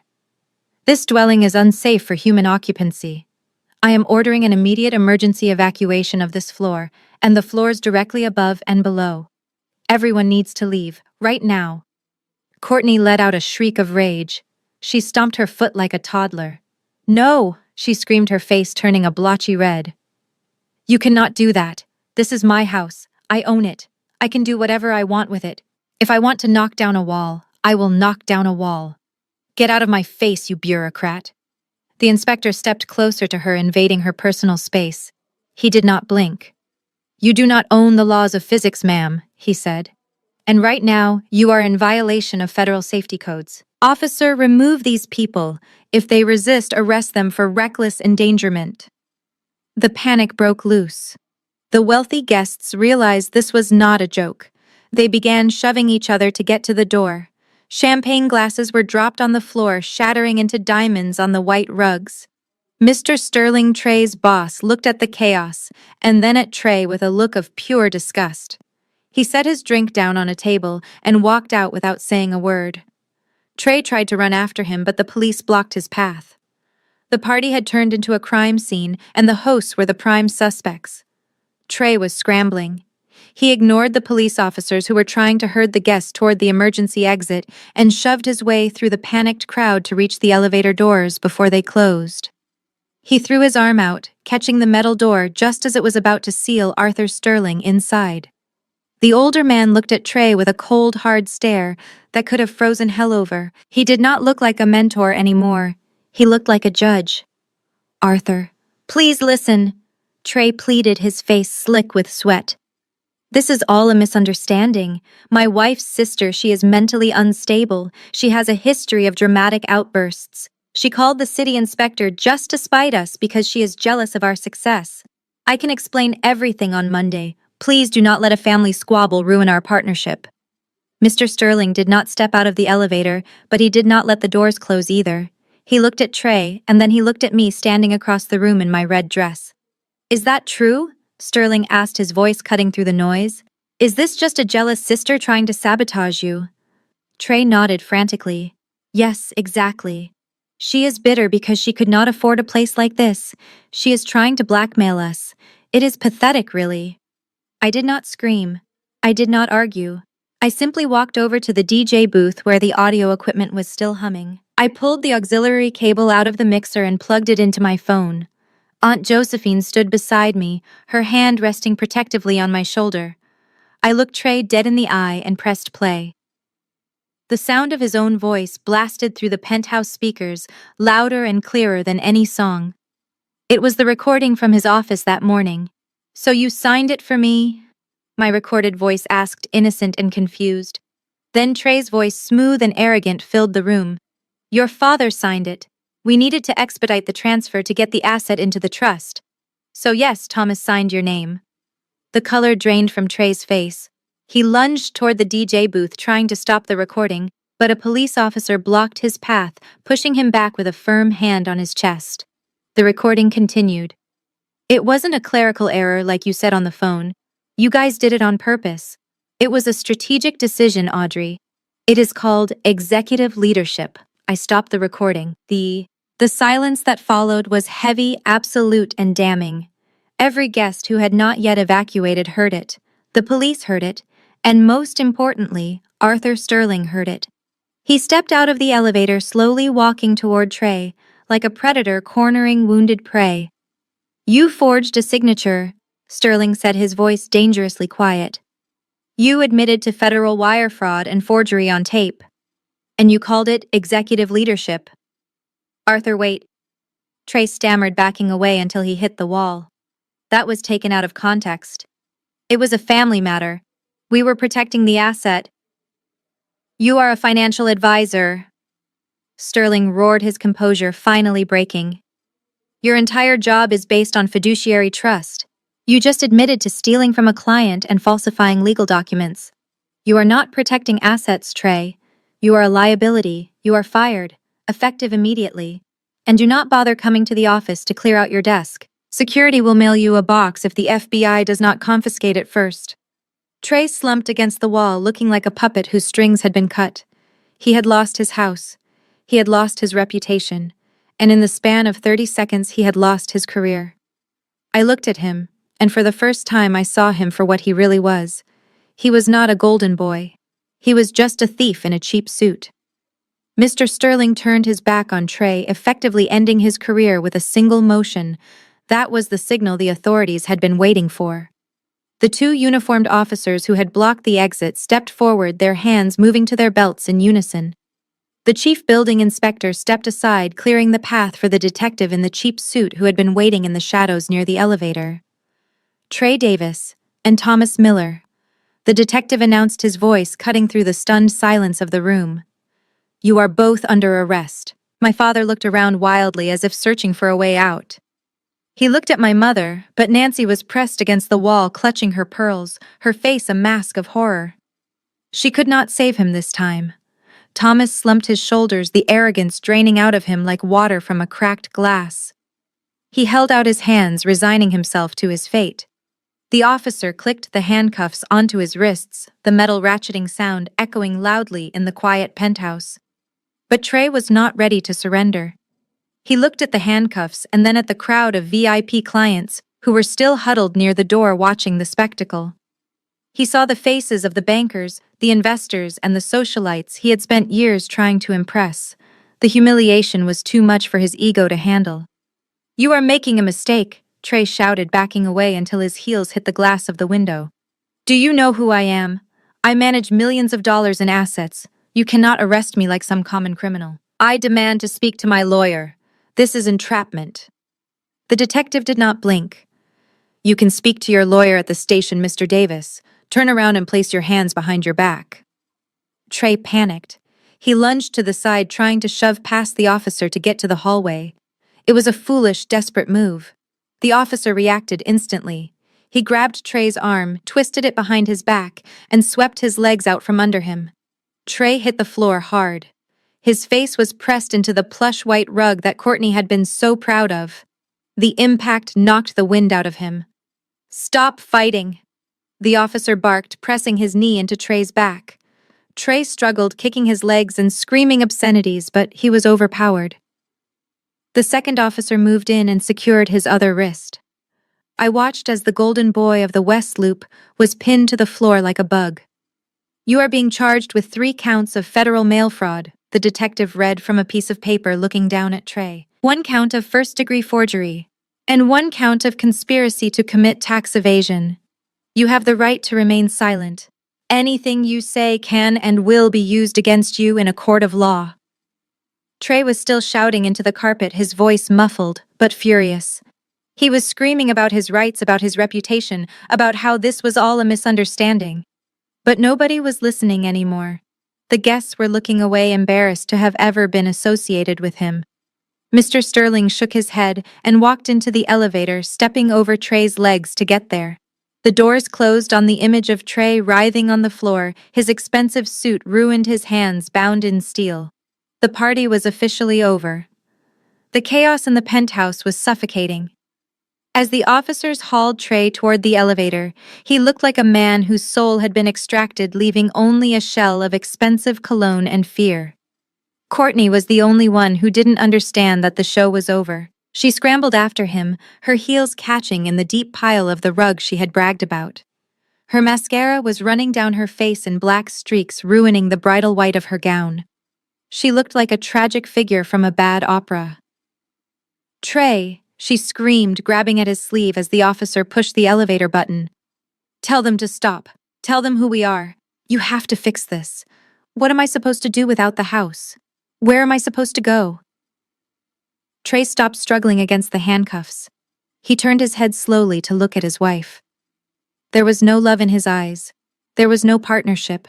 There was only the cold, hard glare of a narcissist looking at a liability. He wrenched his arm away from her grip with such force that she stumbled back into the arms of a startled police officer. "Shut up!" Courtney Trey spat, his voice dripping with venom. "Just shut up. You and your obsession with that damn closet are the reason the inspector came up here. You posted the evidence online, you idiot. You didn't just lose the house. You sent me to prison." The elevator doors opened and the officers shoved him inside. Trey didn't look back. He didn't say goodbye. He just stared straight ahead as the steel doors slid shut, severing their marriage and their future in a single motion. Courtney stood there trembling in the hallway. The silence that followed was heavy. The guests were gone. The music was dead. The only sound was the distant siren of the police car taking her husband away. She looked around the room, her eyes wide and frantic, searching for someone to blame, someone to save her. Her eyes landed on the building manager, who was standing next to the chief inspector holding a clipboard. "You," she said, pointing a shaking finger at him. "You have to get these people out of my apartment. I want everyone gone. I am the owner of this unit, and I am ordering you to leave." The manager stepped forward. He did not look intimidated. He looked exhausted. He adjusted his glasses and looked down at the paperwork in his hand.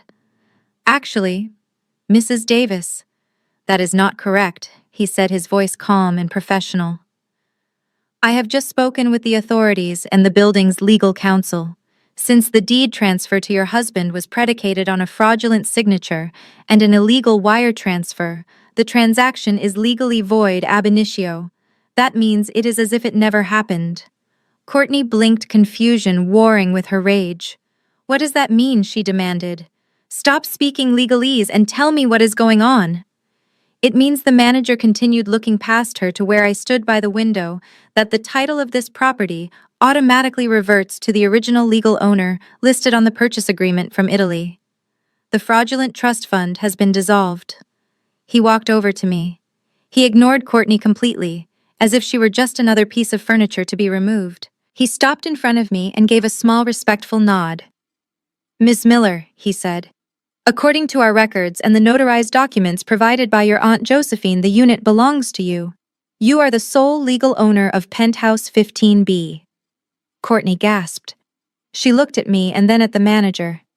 No, she whispered, shaking her head. No, that is impossible. It is mine. Daddy gave it to me. The manager turned to the security guards standing by the door. Escort this unauthorized individual off the premises, he said, pointing at Courtney. And make sure she does not take anything that belongs to the property. The owner has requested an immediate vacate order. I watched as two large guards walked toward my sister. For the first time in her life, Courtney looked small. She looked at me, expecting me to intervene, expecting me to be the nice, quiet sister who always gave in. But I just stood there in my red dress and watched. The penthouse was finally mine. And the first thing I was going to do was take out the trash. The officer looked at his watch, and then at the shivering women standing in the middle of the ruined living room. You have 30 minutes, he announced, his voice flat and authoritative. Take only personal items, clothing, toiletries, medication. Anything attached to the walls or the floor stays. Anything you cannot carry out in one trip stays. And if you damage the property on your way out, I will add a vandalism charge to your husband's file. Start the clock. The room was silent for a heartbeat. The air still smelled of expensive perfume and the lingering dust from the smashed wall. It was a surreal juxtaposition. 10 minutes ago, this had been the social event of the season. Now it was a crime scene and an eviction. I leaned against the doorframe of the master bedroom, crossing my arms over the silk of my red dress. I watched as the reality of the situation crashed down on my mother and sister. They looked around frantically. They had moved in with moving trucks and professional organizers. Now they had to leave with nothing but what they could carry. We do not have any suitcases, Courtney shrieked, her voice cracking with hysteria. The luggage is in the storage unit in the basement. We cannot get down there in 30 minutes. How are we supposed to pack? The building manager walked over from the kitchen holding a roll of heavy-duty black plastic trash bags. He tossed the roll onto the white rug at Courtney's feet. It landed with a dull thud. Improvising is a life skill, he said coldly. I suggest you get started. For a moment, Courtney just stared at the black plastic. It was beneath her. It was something for janitors, for garbage, for other people. But the officer tapped his watch and fear finally overrode her vanity. She fell to her knees and ripped a bag off the roll. I watched as my sister, the girl who had spent her entire life curating a perfect image, began to stuff her designer clothes into a garbage bag.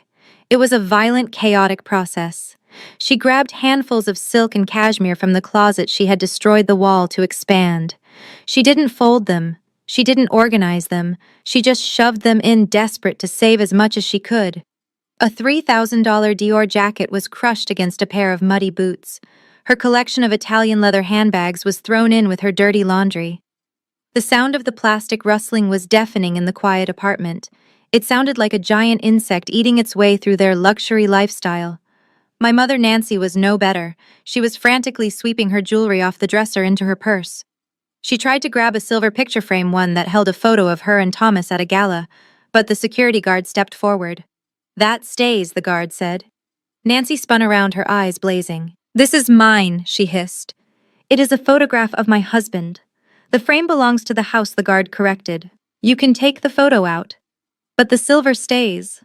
I watched my mother struggle to pry the back off the frame, her manicured nails chipping against the metal. She finally ripped the photo out, crumpling it in her haste. She looked at me, standing there calm and untouchable, and I saw a flicker of something new in her eyes. It wasn't just anger, it was fear.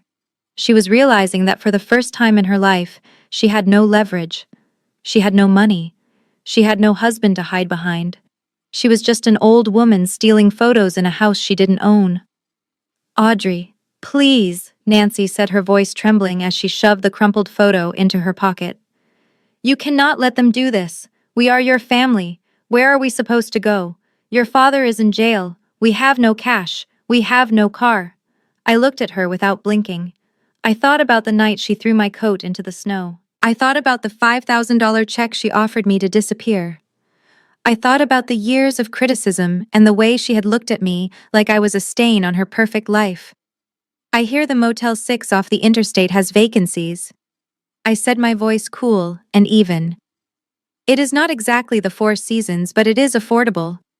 You should probably hurry though. You have about 15 minutes left."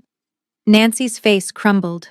She turned back to her packing, jamming a hairdryer into her bag with such force that the plastic nozzle cracked. Courtney was sobbing now, a low, continuous keening sound as she realized she couldn't take everything. She stood in the middle of her walk-in closet, surrounded by piles of shoes. She was holding a pair of Louboutins in one hand and a pair of Jimmy Choos in the other, trying to decide which ones to save. "You cannot take them all," the officer warned from the doorway. "One trip, remember." She dropped the Jimmy Choos and screamed in frustration, kicking a pile of sweaters across the room. "I hate this," she screamed. "I hate this place. I hate you, Audrey. You ruined everything. This was supposed to be my moment. It is your moment, Courtney," I said, pushing off the doorframe and walking into the room. I stopped just out of reach of her flailing arms. "This is the moment you finally get what you deserve. You wanted a bigger life, so you stole it. You wanted to be admired, so you invited an audience. Well, look around. You got exactly what you wanted. Everyone is watching you." She glared at me, her eyes red and swollen, her makeup smeared into a raccoon mask. "You think you have won?" she spat.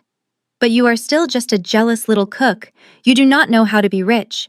You do not know how to maintain a place like this. You will lose it in a year." I smiled. "Maybe," I said, "or maybe I will sell it and buy a restaurant. Or maybe I will burn it down just to watch the smoke. The difference is, Courtney, it is my choice. You never had a choice. You were just playing house with money that wasn't yours."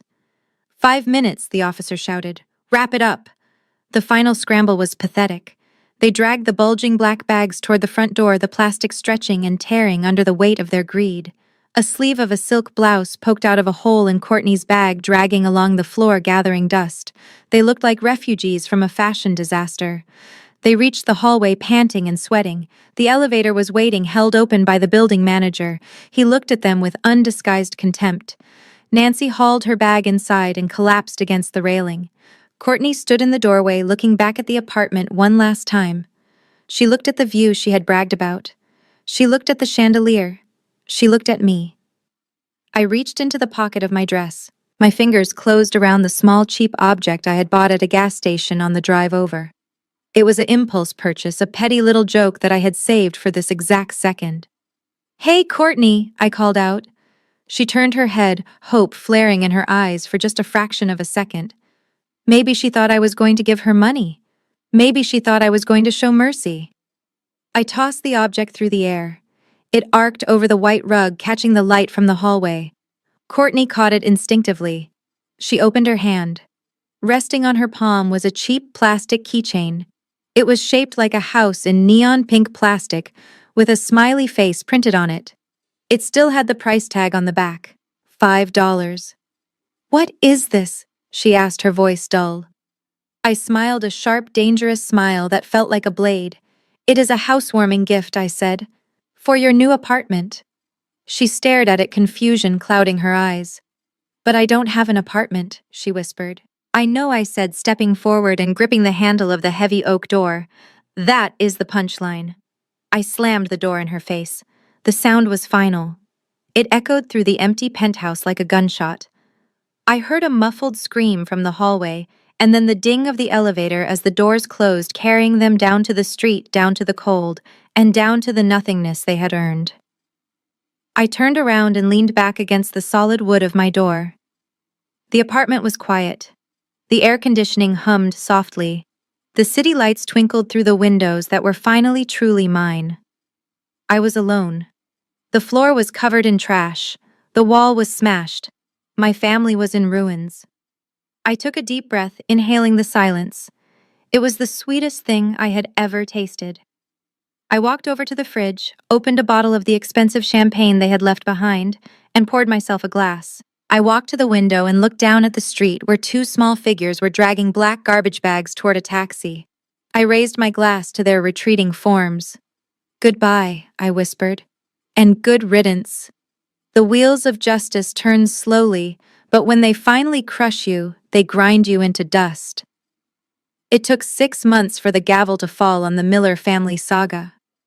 I sat in the back of the federal courthouse next to Aunt Josephine, watching the final act of the tragedy they had written for themselves. Trey stood before the judge, looking nothing like the arrogant financial advisor who had laughed at me in his high-rise office.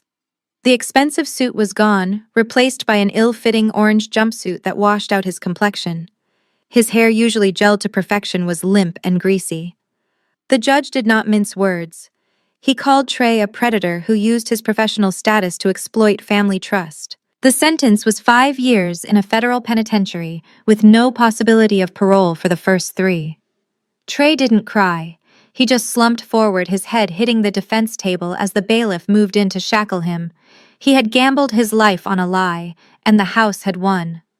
My father Thomas fared little better. His age and his frantic attempts to blame everything on Trey earned him some leniency, but not enough to save him. He received a 3-year sentence for conspiracy to commit wire fraud and tax evasion. But the real blow came afterward. The licensing board convened immediately following the verdict. They stripped him of his business license and barred him from holding any corporate officer position for life. The company he had tried to save by stealing my inheritance was liquidated to pay his legal debts. He was led out of the courtroom, a broken old man, leaving behind a legacy of shame instead of success. The financial fallout was even more catastrophic for my mother. Aunt Josephine was ruthless during the restitution hearings. She sued for the structural damage to the penthouse, the legal fees, and the emotional distress. To avoid jail time for her complicity, Nancy had to liquidate everything. The family home where I grew up was sold to the highest bidder. Her jewelry, her car, and her country club membership were all auctioned off to write a check to the sister-in-law she had despised. A week after the sentencing, I went to the local budget supermarket to pick up some milk. I did not need to shop there anymore, but I had heard a rumor. I walked past the produce section and down to the registers. There at checkout lane 4, wearing a polyester smock that was 2 sizes too big, was Nancy. She was scanning a can of beans for an impatient customer looking exhausted and gray. Her manicured nails were gone, replaced by short, unpolished nubs. The woman who had once thrown my coat into the snow because I wasn't good enough for her was now bagging groceries for minimum wage. I stood in the aisle for a moment watching her. She looked up and our eyes met. Her hands froze over the scanner. For a second I thought she might scream or try to assert her old dominance, but she just looked down at the conveyor belt, her face flushing with humiliation. She didn't say a word. She just kept scanning. I didn't buy the milk. I walked out of the store into the bright afternoon sun. I didn't feel happy. I didn't feel sad. I just felt finished. The balance sheet was finally 0. I stood in the center of the kitchen chopping basil for a pasta sauce. The sunlight streamed through the floor-to-ceiling windows, illuminating the space where the wall used to be broken. It had been repaired, painted, and forgotten. The penthouse was quiet, peaceful, and finally mine.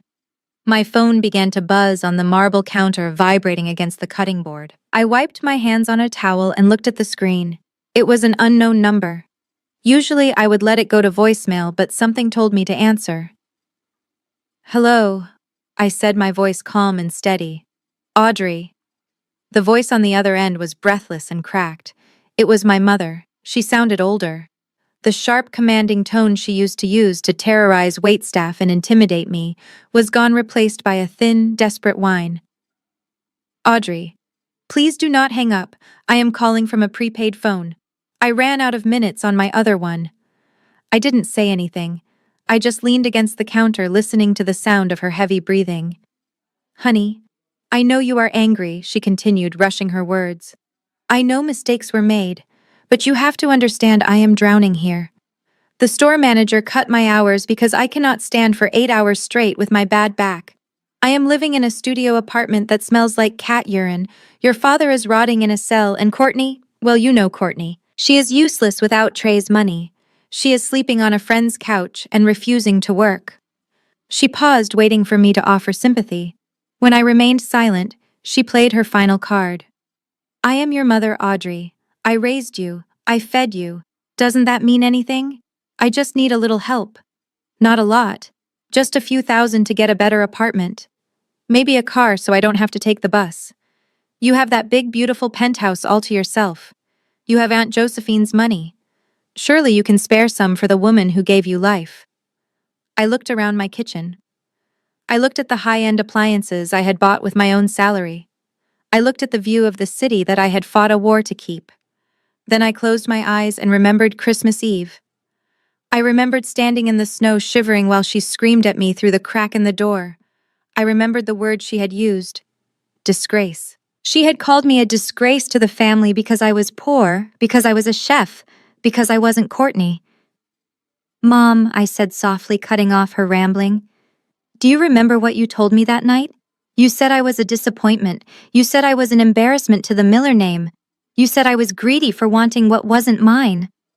There was a silence on the line. Audrey. That was just the stress talking, she stammered. I didn't mean it. Yes, you did, I said.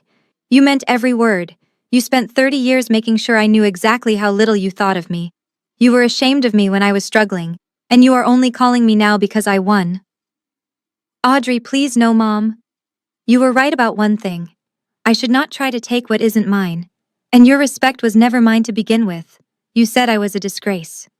Well, I would hate to burden you with money from a disgraceful daughter. I wouldn't want to embarrass you further by making you dependent on the child you threw out in the snow. But I have nowhere else to go, she sobbed, her voice rising in panic. Then I guess you will have to figure it out, I said. Just like I did. I pulled the phone away from my ear. I could still hear her screaming my name, a tiny tinny sound coming from the speaker. I didn't feel guilty. I didn't feel sad. I pressed the red button ending the call. Then I went into the settings menu, found the number, and tapped block caller. The phone went silent. The kitchen was quiet again, save for the gentle hum of the refrigerator. I picked up my knife and went back to the basil. The aroma of fresh herbs filled the air, replacing the stale scent of the past. It was done. The line was cut. And for the first time in my life, I was truly free. I did not keep the penthouse. Everyone told me I was crazy to let it go. They said it was a prime asset in a booming market. But every time I walked into that living room, I didn't see the skyline. I saw my sister destroying the wall. I saw my father in handcuffs. I saw the ghost of a family that had tried to consume me. It was a trophy of a war I never wanted to fight, so I sold it. I sold it to a nice young couple who didn't know its history, and I took the check. It was enough money to buy freedom. It was enough money to build a dream. 6 months later, the air in my life no longer smelled of stale champagne and betrayal. It smelled of brown butter, sage, and roasted garlic. I stood at the pass of my own kitchen, wiping the stainless steel counter with a clean towel. The noise around me was the symphony I had always loved. The hiss of searing scallops, the rhythmic chopping of knives against boards, the calls of behind and corner from my staff. But this time the voices were respectful. There was no screaming. There was no fear. I had hired a team of cooks who had been overlooked just like I was, and I treated them with the dignity I had been denied. Order up, table 4. I called out, my voice clear and authoritative. Yes, chef, my team responded in unison. I plated the dish myself. It was a simple truffle risotto, the same dish Courtney had mocked and sent back at the bistro. But this version was perfect. It was rich, creamy, and made with ingredients I had sourced myself. I wiped the rim of the plate and handed it to the server. It wasn't about revenge anymore. It was about excellence. I took off my apron and smoothed my chef's coat. The embroidery over my heart read, Audrey Miller, executive chef. I walked out through the swinging doors into the dining room. The restaurant was full. The hum of conversation and the clinking of silverware filled the space with a warmth that the cold marble of the penthouse could never match. People were smiling. They were eating. They were happy. I walked to the best table in the house, nestled in a quiet corner by the window. Aunt Josephine was sitting there sipping a glass of vintage red wine. She looked regal in a navy blazer, her silver cane resting against the chair. When she saw me approach, she put down her glass and beamed. It wasn't the polite smile of a socialite. It was the proud, beaming smile of a mother looking at her child. "How is the risotto?" she asked, her eyes twinkling. I smiled back. "It is sold out," I said. "We are fully booked for the next 3 weeks." Josephine reached across the table and took my hand. Her grip was strong and warm. "You did good, Audrey," she said softly. "You didn't just survive them. You surpassed them." I looked around the room. I looked at the name on the menu. Josephine's Kitchen. I thought about my father sitting in a cell. I thought about my mother bagging groceries. I thought about Courtney crying in a motel. They had chased symbols of wealth and ended up with nothing. I had chased my passion and found everything. I squeezed my aunt's hand. I didn't need a penthouse to feel rich. I didn't need a trust fund to feel secure. I had my name on the door. I had my team in the kitchen. And most importantly, I had the one thing they could never steal from me again. I had myself. "I am just getting started, Aunt Jo," I said.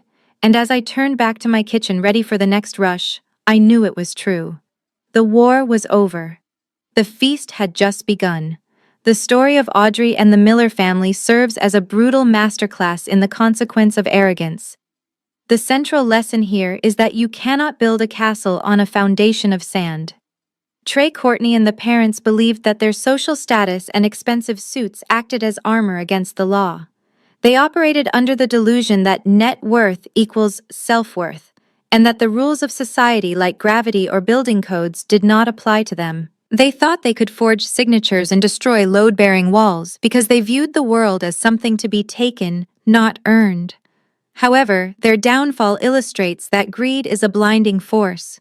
It makes smart men do stupid things like admitting to felonies on tape, and it makes vain women destroy the very roofs over their heads for the sake of a closet. They underestimated Audrey because she was quiet, mistaking her silence for weakness. They didn't realize that in the real world, the person who screams the loudest usually has the most to hide, while the person with the documentation holds all the power. Audrey's journey teaches us that true victory isn't about revenge, it is about autonomy. She didn't just strip them of the asset, she exposed the hollowness of their lives. While they were obsessed with the appearance of success, Audrey was focused on the substance of it. In the end, the easy money cost them their freedom, while Audrey's hard work and integrity bought her a legacy that no bankruptcy court could ever touch. When you strip away the titles and the trust funds, your character is the only currency that matters. If that account is overdrawn, you are already bankrupt. Start building a life based on your own sweat and integrity today, because a legacy built on lies is just a prison cell waiting to be locked.